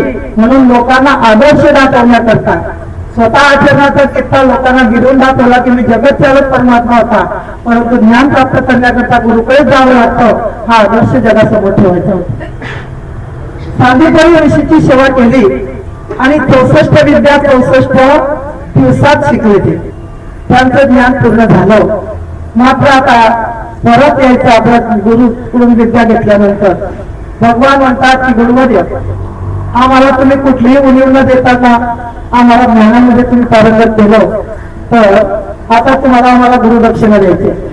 ज्या गुरुकडून ज्ञान प्राप्त करून घेतलं त्या गुरूंना गुरुदक्षिणा दिल्याशिवाय ते ज्ञान आपल्याला फलभूत होत नाही आणि म्हणून तुम्हाला गुरुदक्षिणा द्यायची आहे. सांदीपनी ऋषी म्हणतात तुम्हाला नको गुरुदक्षिणा. जगत चालक परमात्मा ज्याच्या प्राप्तीसाठी योगी लोक पर्वताच्या गुहेमध्ये बसतात त्यांच्या धनात येत नाही आणि असा भगवंत आत्माची सेवा करता येणार याच्यापेक्षा गुरुदक्षिणा नको. पण गुरुमातेला पाहिजे होती आणि त्यावेळेस गुरुमातेनं 7 वर्षापूर्वी आणि समुद्रात बुडून गेलेला मुलगा गुरुदक्षिणेच्या रूपाने पाहिजे आणि म्हणून मागून घेतला.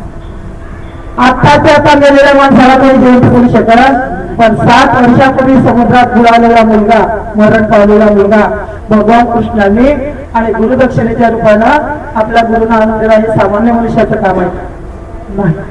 अशा प्रकारे आणि गुरुदक्षिणा दिली भगवंत परत आणि आपल्या मथुरेत आले. सर्वांना आनंद झाला. मात्र इकडे कंसाच्या 2 पत्न्या, काय नाव सांगितलं होतं मी, हस्ती आणि प्राप्ती, आपल्या वडिलांकडे आल्या आणि त्यांनी आपल्या वैराग्याचं कारण सांगितलं.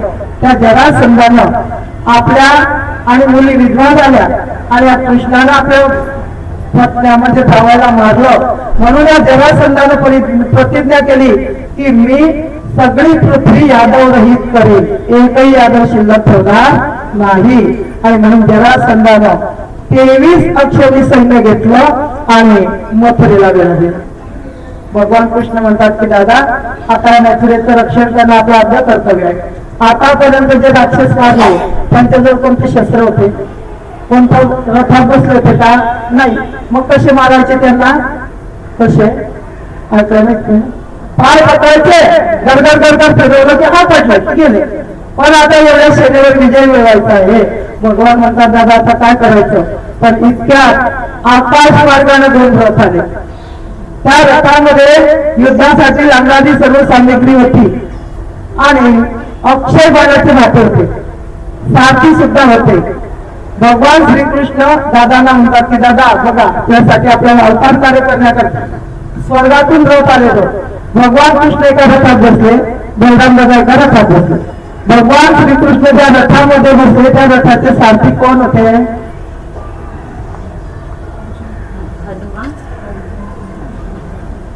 पहिले विचार करता दारू कोण?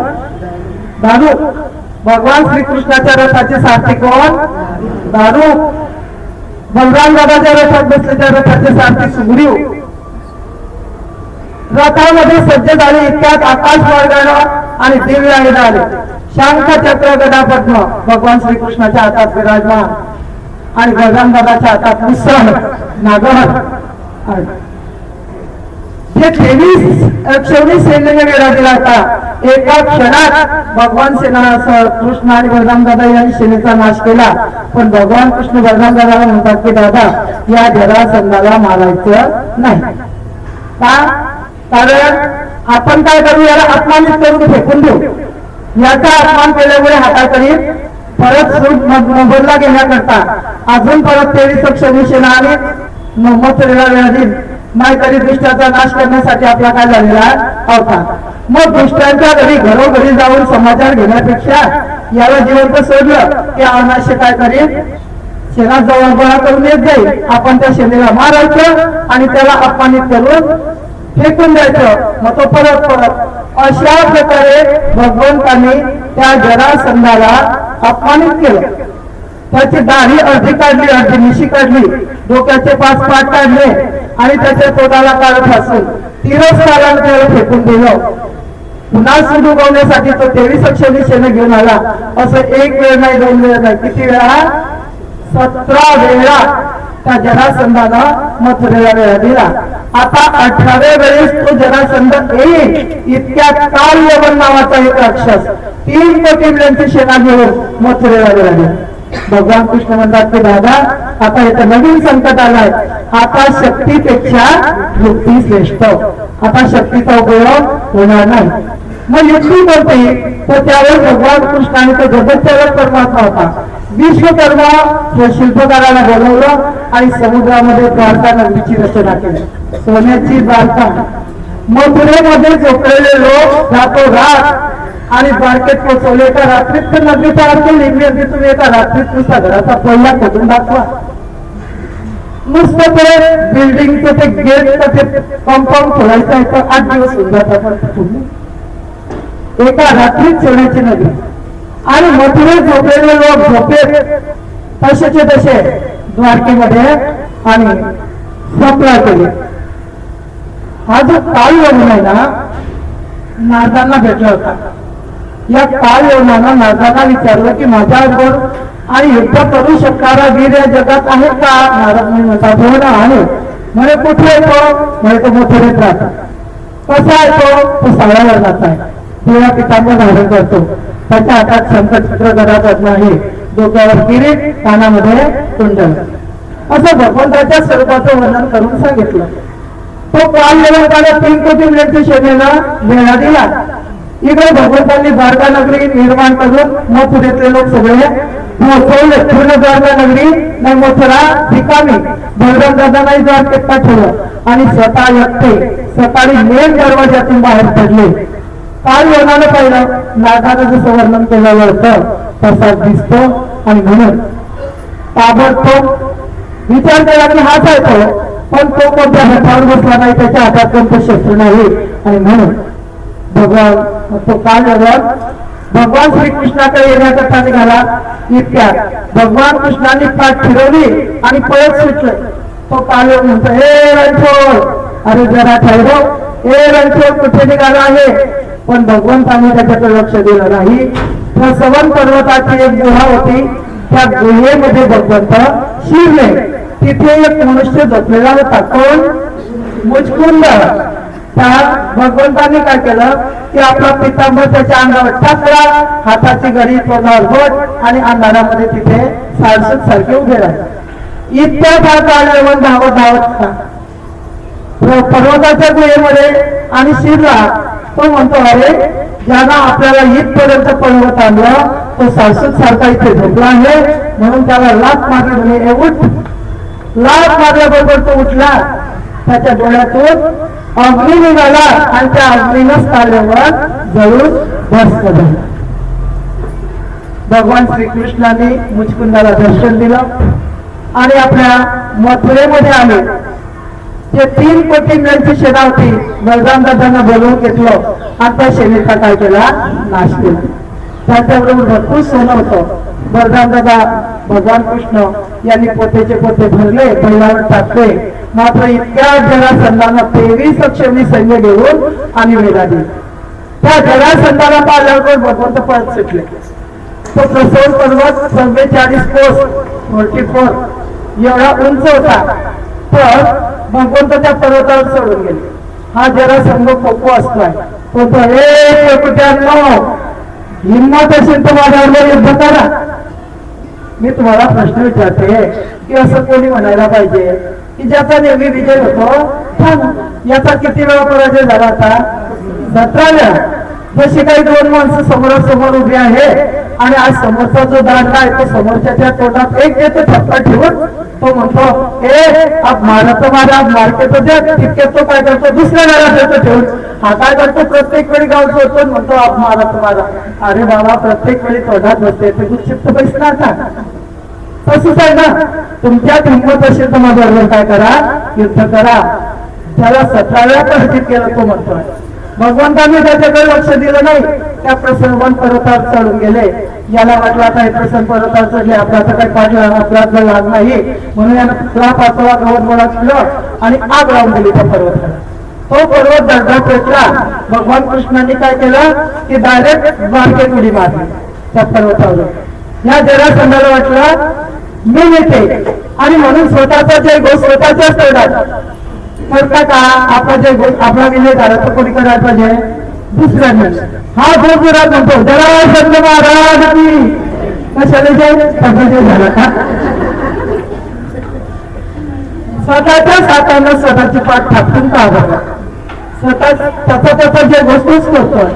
आणि जे 23 क्षौणी सेनेने वेळा दिला होता तर ती वेळ सेना घेऊन परत गेला. शुकाचार्य म्हणतात की परीक्षिता, मागे 9 स्कंदात आपण एक कथा ऐकली की बलराम दादा त्या शर्यती राजाचा मुलगा अनर्थाचा मुलगा रेवत, या रेवताला एक मुलगी होती. तिचा विवाह बलराम दादा बरोबर झाला. आणि भगवान कृष्णांनी विदर्भ देशाचा राजा मग त्याची मुलगी होती, त्या नाव तिचा रुक्मिणी. तर त्या रुक्मिणी बरोबर आणि राक्षस विधीने विवाह केला. परीक्षित राजा म्हणतो की त्या रुक्मिणी स्वयंवराची कथा आणि मला सांगा. तर शुकाचार्य परीक्षित राजाला सांगतात की विदर्भ देशाचा राजा भीष्मक, त्याला आणि 5 मुलं होते. किती?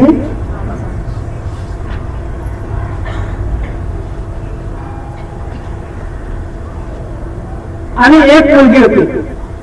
त्या मुलांचं नाव आहे रुक्मी, रुक्मरथ, रुक्मबाऊ, रुक्मकेश आणि रुक्ममणी. आणि रुक्मिणी नावाची एक मुलगी होती. या रुक्मिणीनं राजवाड्यात येणाऱ्या एका ब्राह्मणाच्या तोंडून भगवान कृष्णाचं वर्णन ऐकलं, गुण ऐकले, जसे आपण ऐकताय आता. ऐकता आलाय का डोळ्यानं? नाही. रुक्मिणी वाटेनं नुसते गुण आणि पराक्रम ऐकले आणि मनोमन भगवान श्रीकृष्णच पती म्हणून मी करी तिने तिच्या मनाचा संकल्प केला. रुक्मिणीचे जे आई वडील होते, तिचे जे भाऊ होते 4, प्रत्येकाला वाटत होतं की बारकेदाराचा भगवान कृष्ण, त्याला आपली बहीण द्यायची. पण सर्वात मोठा रुक्मिणी भगवान श्रीकृष्णाचा ज्येष्ठ होता. आणि म्हणून या रुक्मिणीनं आपल्या बहिणीचा विवाह चेदी देशाचा राजा दमघोष आणि या दमघोषाचा मुलगा शिशुपाल, तो शिशुपाला बरोबर निश्चित केला. त्यावेळेस रुक्मिणीला खूप दुःख झालं. तिनं 7 श्लोकाचं एक पत्र लिहिलं, एका ब्राह्मणाला बोलवलं आणि सांगितलं की तुम्ही द्वारकेमध्ये जा आणि कृष्णाला एक पत्र द्या. तो ब्राह्मण ते पत्र घेऊन द्वारकेमध्ये आला आणि भगवान कृष्णाच्या हातात दिलं की विदर्भ देशाची राजकन्या रुक्मिणी, तिने हे पत्र दिलं. मग भगवान कृष्ण म्हणतात की काय लिहिलेलं आहे तिने पत्रात, वाचून दाखवा. म्हणून भगवान कृष्णाने तेच पत्र ब्राह्मणाच्या हातात दिलं आणि त्या ब्राह्मणाला सांगितलं की तुम्ही ते पत्र वाचून दाखवा. तो ब्राह्मण ते 7 श्लोकाचं पत्र वाचून दाखवतं. या 7 श्लोकाला अनुसरून नाथ महाराजांनी 18,000 ओव्या तयार केल्या तिथे आणि त्या ग्रंथाचं नाव दिलं रुक्मिणी सौंदर्य. तर हे 7 श्लोक रुक्मिणीनं काय लिहिलं? शृंगाकांते निर्विशकरवरवतोंगपातं रूपं भृशं भृशमतामकुलाफलाभं स्वयाचिता विशति कीर्तमपत्रं समन्वय. ती रुक्मिणी माता म्हणते की हे त्रिभुवन सुंदरा, अवताराच्या कानामार्फत आपले गुण माझ्या हृदयात प्रवेश केलेला आहे. जे गुण ऐकले असताना त्रिविध तापाचा नाश होतो असे तुमचे गुण आणि योग्य आहेत. तुमचे गुण आणि पराक्रम ऐकून माझ्या मनानं तुमच्या हृदयात प्रवेश केलेला आहे. तसंच तुमचे गुण आणि पराक्रम एवढे सुंदर आहेत की कोणतीही वधू विवाहाकाली तुम्हालाच पती म्हणून स्वीकारेल. मी आपण म्हणून तुम्हाला एक पत्र पाठवते, म्हणून माझ्यामध्ये तुम्ही कोणत्याही प्रकारे दोषदृष्टीने पाहू नका. एखाद्या स्त्रियाचा वाटा एखाद्या कल्याण पळवावा, त्याप्रमाणे माझ्या भावानं माझा विवाह त्या शिशुपालाशी निश्चित केलेला आहे. म्हणून तुम्ही या आणि तुमच्या पराक्रमाचं मोल देऊन शौर्यानं मला आणि पळवण्या आणि माझ्या घर विधियुक्त विवाह करा.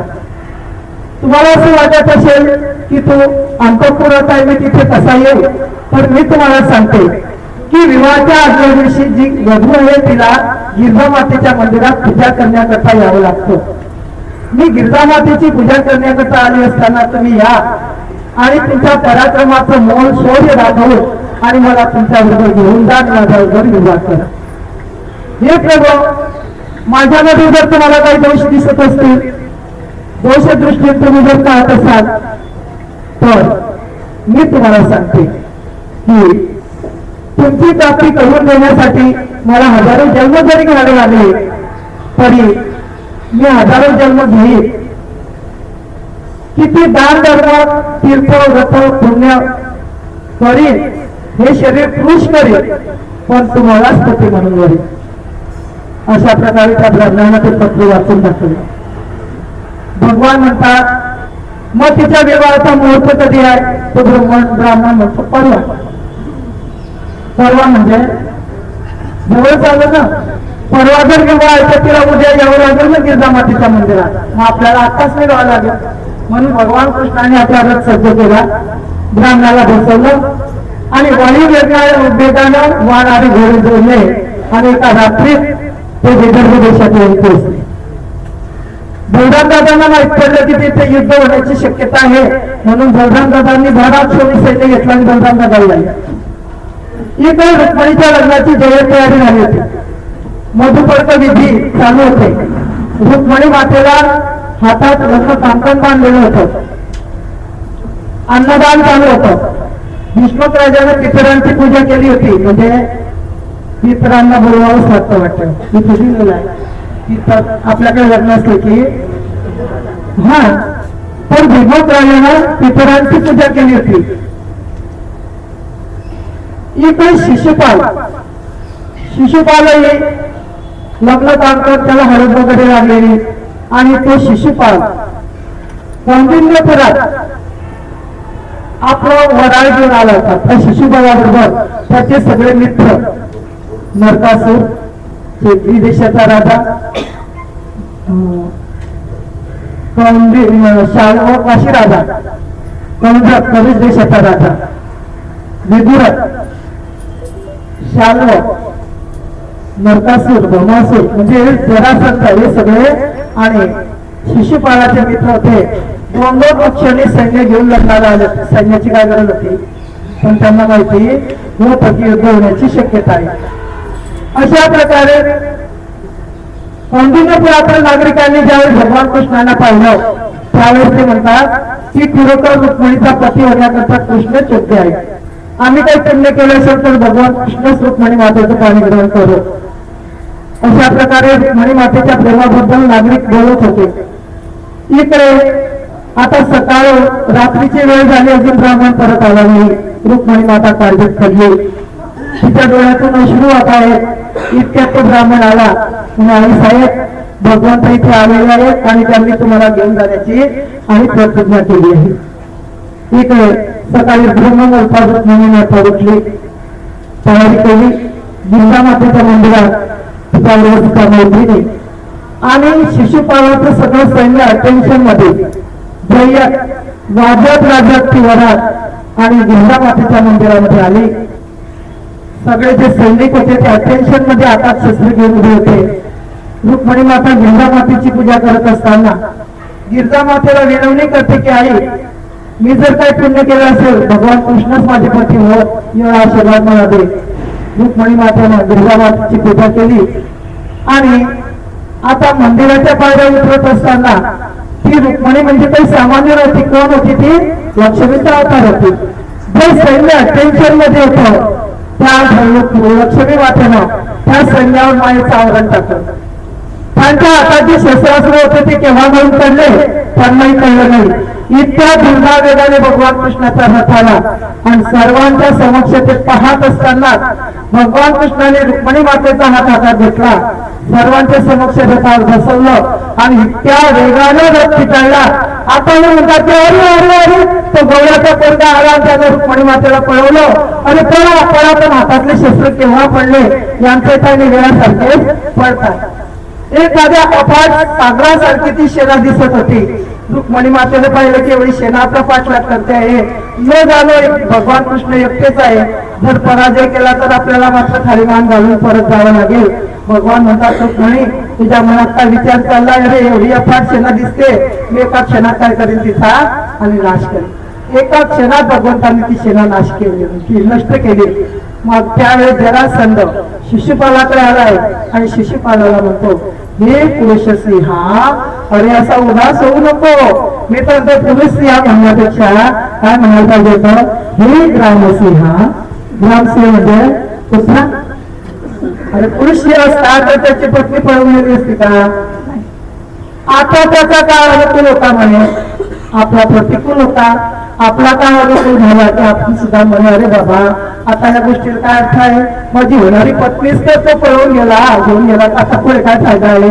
अशा प्रकारे तो शिशुपाल आणि महाराज गोष्टी करतो. इतक्यात तो रुक्मिणीचा भाऊ तो आला आणि म्हणे हे बघा राजांनो, तुमच्या सर्वांच्या समोर मी एक प्रतिज्ञा करतो, तो गवळ्याचा पोरगा, गवळ्याच्या पोराचा उष्ट करणारा, तो उद्दाम गोपी बरोबर विचार करणारा तो कृष्ण, त्याला मी मारेन आणि त्याच्या तावडीतून माझ्या बहिणीला परत आणेन.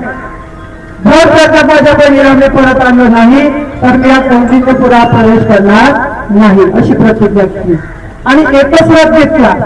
सारख्याला म्हणतो की हे आपला रथ पिटा आणि लांबूनच म्हणतोय ए गवळ्याच्या पोरात, एक यदूच्या कुलकलंका, अरे जरा थांब, अरे जरा थांब, माझ्या बहिणीची चोरी करून कुठे पळून चाललास. एखाद्या कावळ्याने यज्ञातील हरिश्चंद्र पळवावं त्याप्रमाणे माझ्या बहिणीला पळवून घेऊन कुठे चालला. बऱ्याच मुलांना माझ्या बहिणीला माझ्या ताब्यात दे, नाहीतर लढा करता तयार हो. भगवान कृष्ण म्हणतात हे बळबळ किती बळबळ करतोस, तू जर करा शिरायला कृती करून दाखव. आणि त्यावेळेस भगवान कृष्णाने बाणाचा असा वर्षाव केला की त्याचा घोडामधून पडला, सारथी मधून पडला, रथाचे चाक तुटले आणि आता तो रुक्मिणी रथहीन झाला. भगवंतांनी पाहिलं, रथातून उडी मारली, रुक्मिणीला पकडलं आणि त्या रुक्मिणीला मारणार इतक्यात रुक्मिणी माताच रथातून खाली उतरली. भगवान कृष्णाच्या चरणांना नतमस्तक झाली, विनवणी करते की प्रभू तुमचं सामर्थ्य अगाध आहे, माझ्या भावाला मारू नका, माझ्या भावाचं देवान द्या. भगवंतांनी पाहिलं की रुक्मिणी आता विनवणी करते आहे, नाहीतरी याचा काळ आला पण वेळ आली नाही, वेळ यावी लागते. आणि या रुक्मिणीचा मृत्यू बलराम दादाच्या हातून, भगवंताच्या हातून होताच नव्हताच. आणि म्हणून आपण म्हणतो ना काळ आला पण वेळ नाही, किंवा वेळ आली पण काळ आला, असं होतं ना. अर्थात काळ आला होता पण वेळ आली नव्हती आणि भगवंताच्या हातून त्याचा मृत्यू नव्हता. म्हणून भगवंतांनी त्याला मारण्याचा प्रयत्न केलं, पण त्याला असं बांधलं हचकून. आणि बांधल्यानंतर जसं आपण गावाकडे आपलं बैलगाड असतं, बैलगाड्याच्या मागे ते आपले माझे म्हैस जशी बांधतो ना मागे, तसं त्या रुक्मिणीला बांधलं आणि त्या दुपट्ट्यानं बांधून दुपट्ट्याचं दुसरं टोक रथाच्या चाकाला बांधलं. आणि रथाच्या चाकाला बांधल्यानंतर भगवंताने आपला रथ हलवलो आणि हाताला सुरुवात केली, चालू केला. मग मागे तर रुक्मिणी फडफटत येतोय ना, दगड काटे टुसका त्याच्या अंगातून रक्त वाहत आहे. इतक्या बलराम दादा आले आणि बलराम दादा म्हणतात अरे अरे अरे अरे कृष्णा, अरे तुला कसं कळत नाही, ह्यात आपले सोयरे झाले, मग आपल्या सोयऱ्याची सोयशी करायची का बाबा, अरे तुला कसं कळत नाही. बलराम दादा म्हणतात आपण जर म्हटलं की कृष्णा तुझी केलं ते चांगलंच केलं, असं जर म्हटलं तर ती नवरी भरती आहे बघा, ती म्हणे असा काय दिसतो कोण.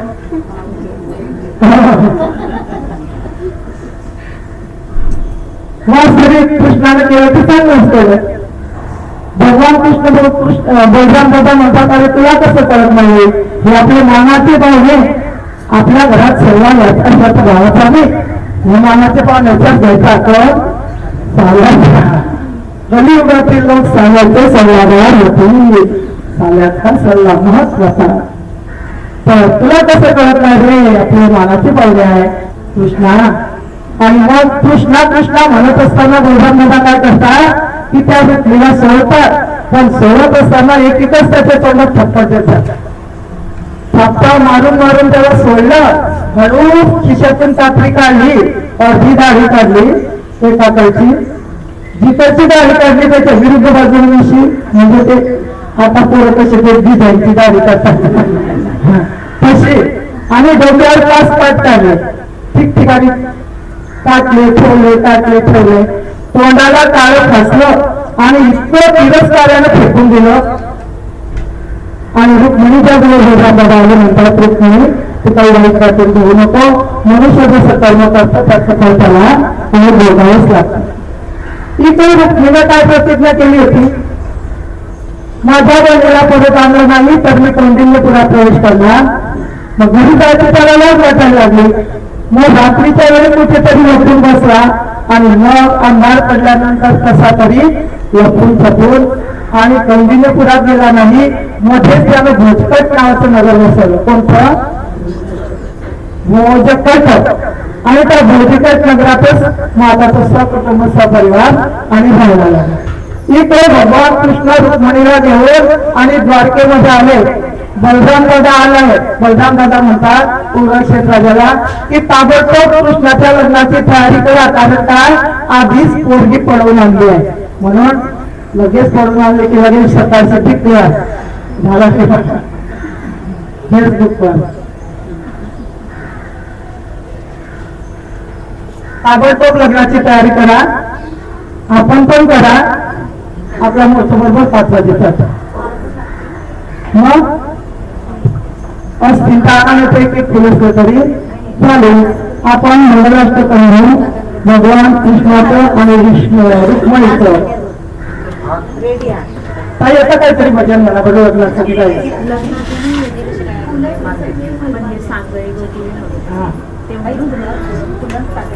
हो चालताना काही तांदूळ पण टाकायचे. हो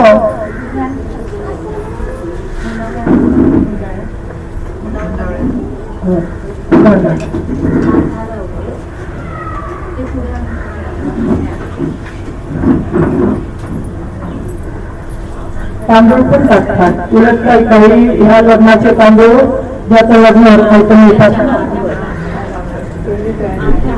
हो टाकायला. म्हणून काय काय टपूनच असतात तिथे आम्हाला पाहिजे.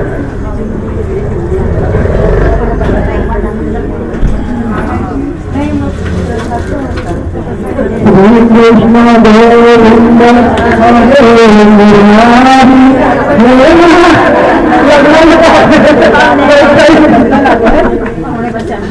अरे का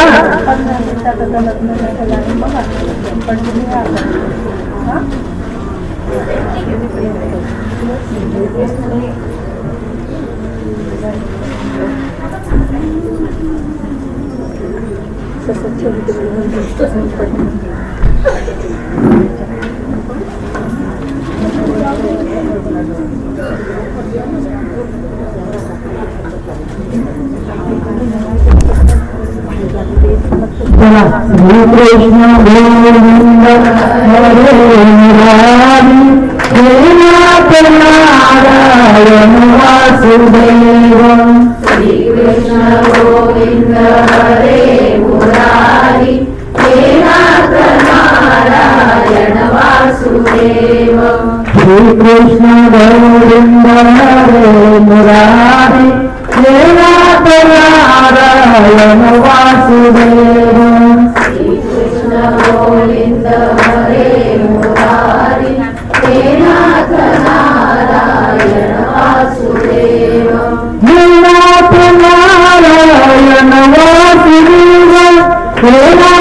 नारायण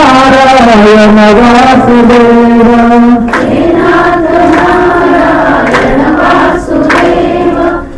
नाथ नारायण वासुदेव. श्री कृष्ण गोविंद हरे मुरारी नारायण वासुदेव हरे कृष्ण गोविंद हरे मुरारी हे नाथ नारायण वासुदेव श्री कृष्ण गोविंद हरे मुरारी हे नाथ नारायण वासुदेव श्री कृष्ण गोविंद हरे मुरारी हे नाथ नारायण वासुदेव गोपाल कृष्ण भगवान मी काय म्हटलं तुळशीची पूजा करा आणि ओटी भरा नवरीची ओटी आणि भगवान कृष्णाची पण पूजा करा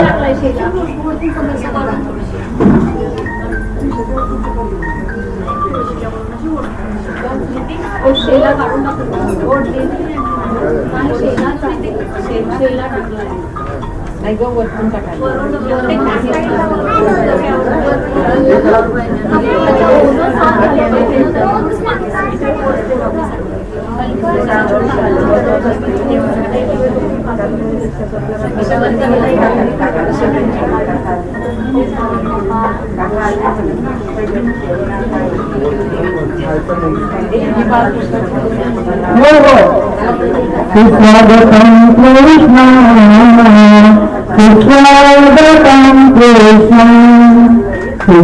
स्वागतम कृष्ण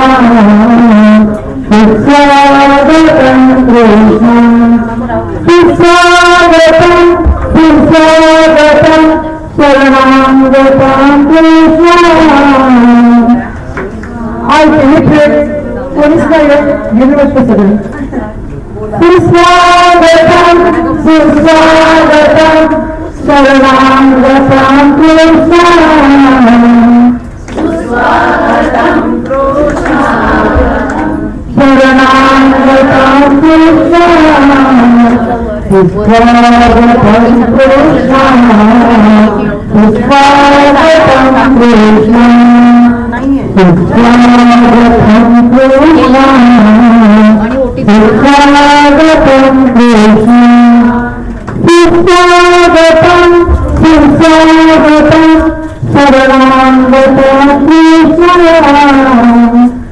सुस्वागतम सुस्वागतम शरणागतम कृष्ण सुस्वागतम कृष्ण सुस्वागतम कृष्ण सुस्वागतम कृष्ण सुस्वागतम कृष्ण मागे जातं ते बस मागे हो पण माझं ते छोटंसं नाही आहे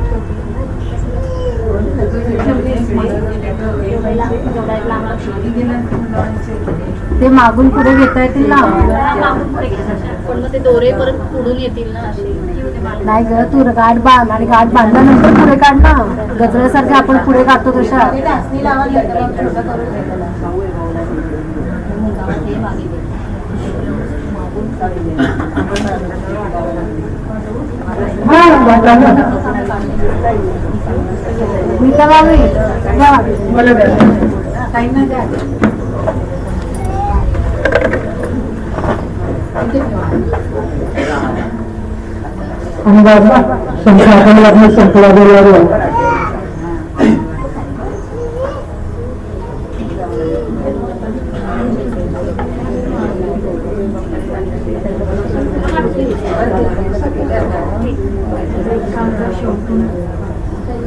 तुम्ही नवरी करताय का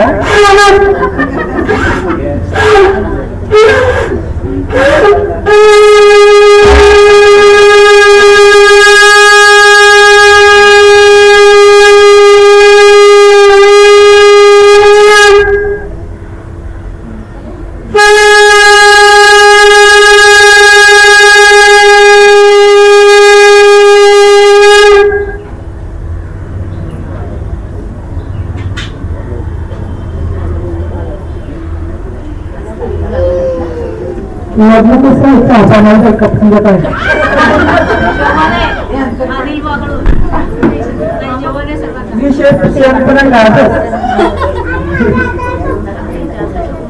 मुलांना म्हटलं आशिष वगैरे आशिष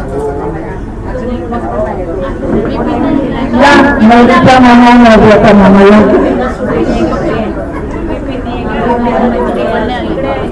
आहे त्यांना बोलव ना.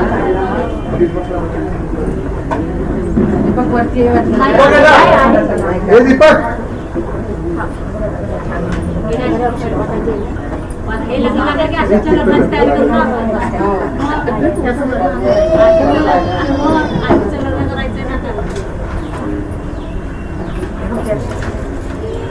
मिळाल्या तर सर्वांना अक्षता नाही वाटा अक्षता वाटा अजून का काय असेल काय सगळं तुला देता खायचं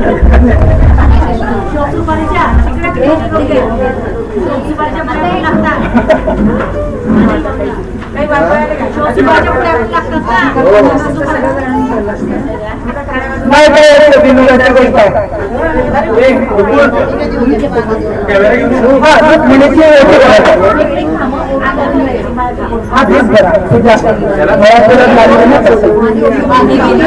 मागून नसती सुद्धा टाकायचं नाही टाकायचं आता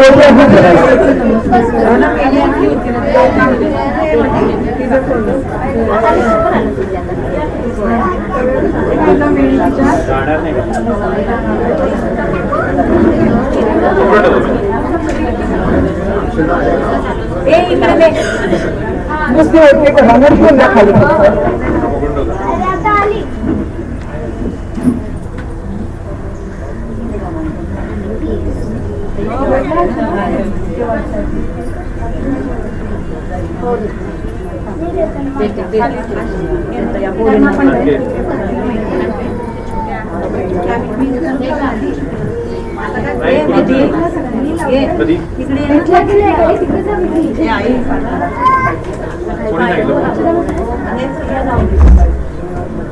आता तुम्ही बसून घ्या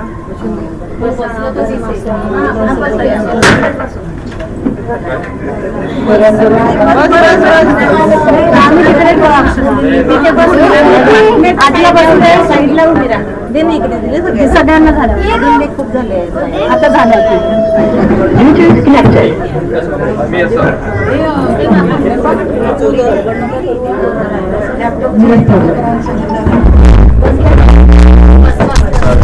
बस मिळाला का अक्षता चालू कर पकडून उभे राहा. माहिती ना तसं. शिकली रे काका खाली बस मांडी काढून बस. बस आपण शांत सगळे आता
लक्ष्मीनारायण चिंतन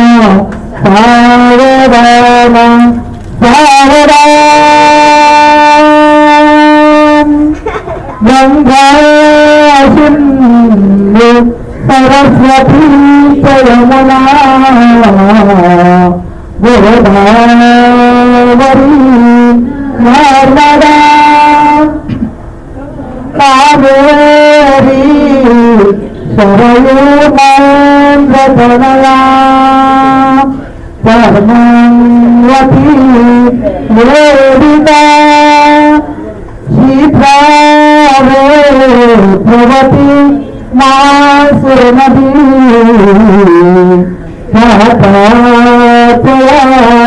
गंडकी पूर्णा पूर्ण जलै समुद्र सहितां कुर्यात् सदा मंगलं शिवमंगल सावधान लक्ष्मीनारायण चिंतन सावधान राधा दामोदर चिंतन सावधान सावधान लक्ष्मी करुस्तुभ पारिजात कसुरा भगवंतरी चंद्रमा बाबहाकामबुधो सुरेश्वर भजो ब्रह्मादिदेवांगरा अश्वहासप्तमुखं वृषं मर्दनो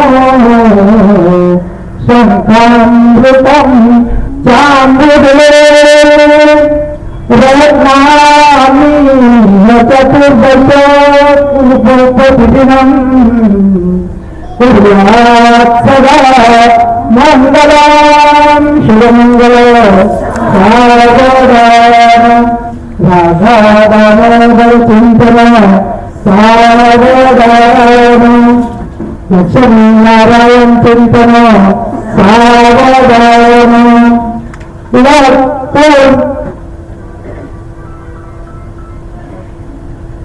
शास्त्री आश्रम चारजे कपिलरे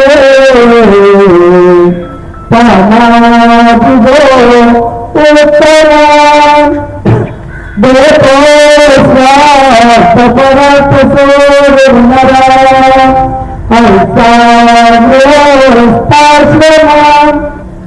बाली बदिने विकारिणी सौख्यदा मंगल्य सावधान भवता कुर्यात् सदा मंगलं शिवमंगल लक्ष्मीनारायण चिंतन राधा दामोदर चिंतन सावधान सावधान कस्तूरी तिलकं यदातपतले वक्षस्थले कौस्तुभं नासाग्रे नवमौक्तिकं करतले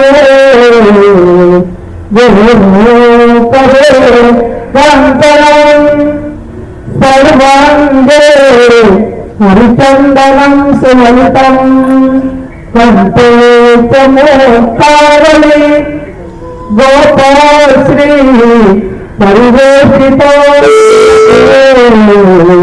कुर्यात् सदा मङ्गलं शुभमङ्गल सावधान लक्ष्मीनारायण चिंतन सावधान राधा दामोदर चिंतन सावधान सावधान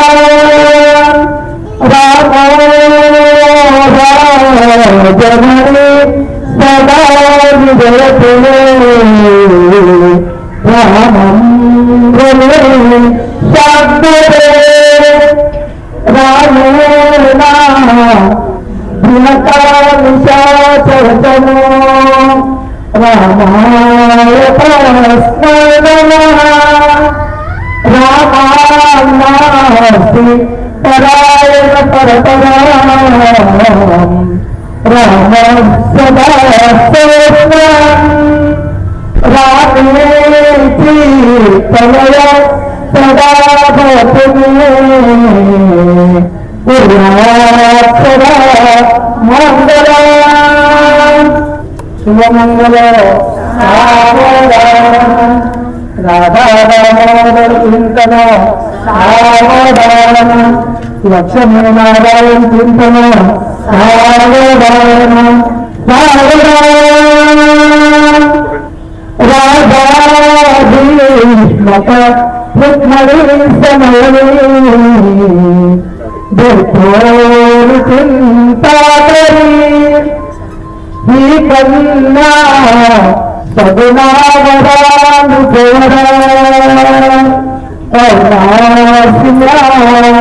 देवी गे आता विचार श्रीकृष्ण नवरा दासी समर्पणे रुक्मिणी वरुणता सुकुसने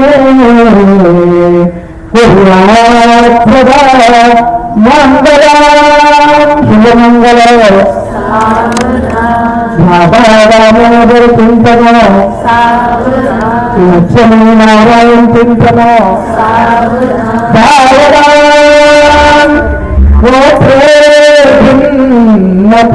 परस्परावृतसी भिन्न जानते पतिरोतिथि वरवधू आजन्म जानता शकुते घरोण सदनी मंगलवाहिता दाम्पत्या चिरशांती शंकर कृते कुर्यात् सदा मंगलम् शुभमंगल लक्ष्मी नारायण चिंतन राधा दामोदर चिंतन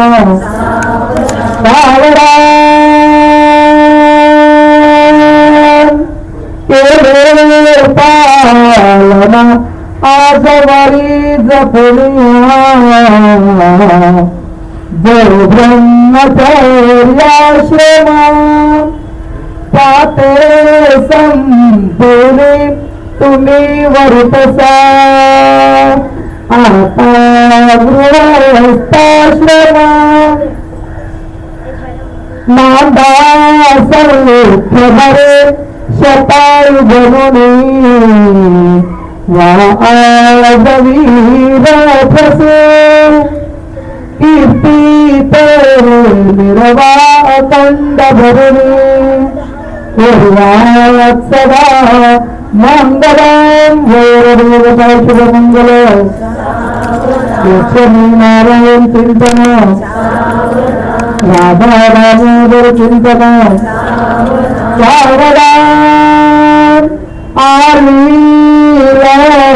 मगती समीप मुवरा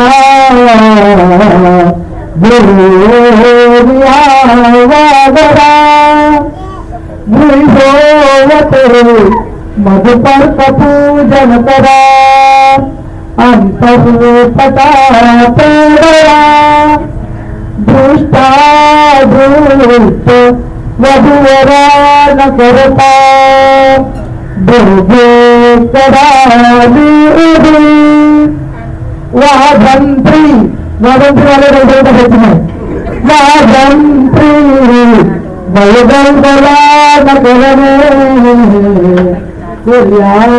सदा मंगल गलगलच करायचा मी सांगितलं नंतर वगैरे शुभमंगल राधा दामोदर चिंतन लक्ष्मी नारायण चिंतन देवता चिंतन इष्टदेवता चिंतन देवता चिंतन ग्राम देवता चिंतन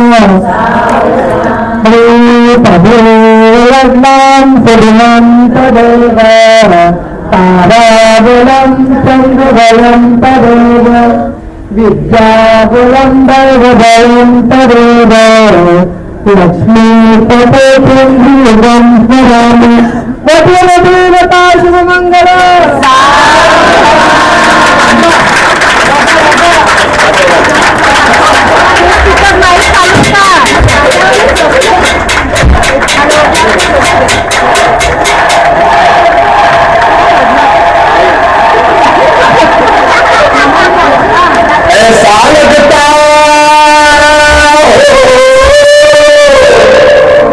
ऐसा लगता है जैसे संसार की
जय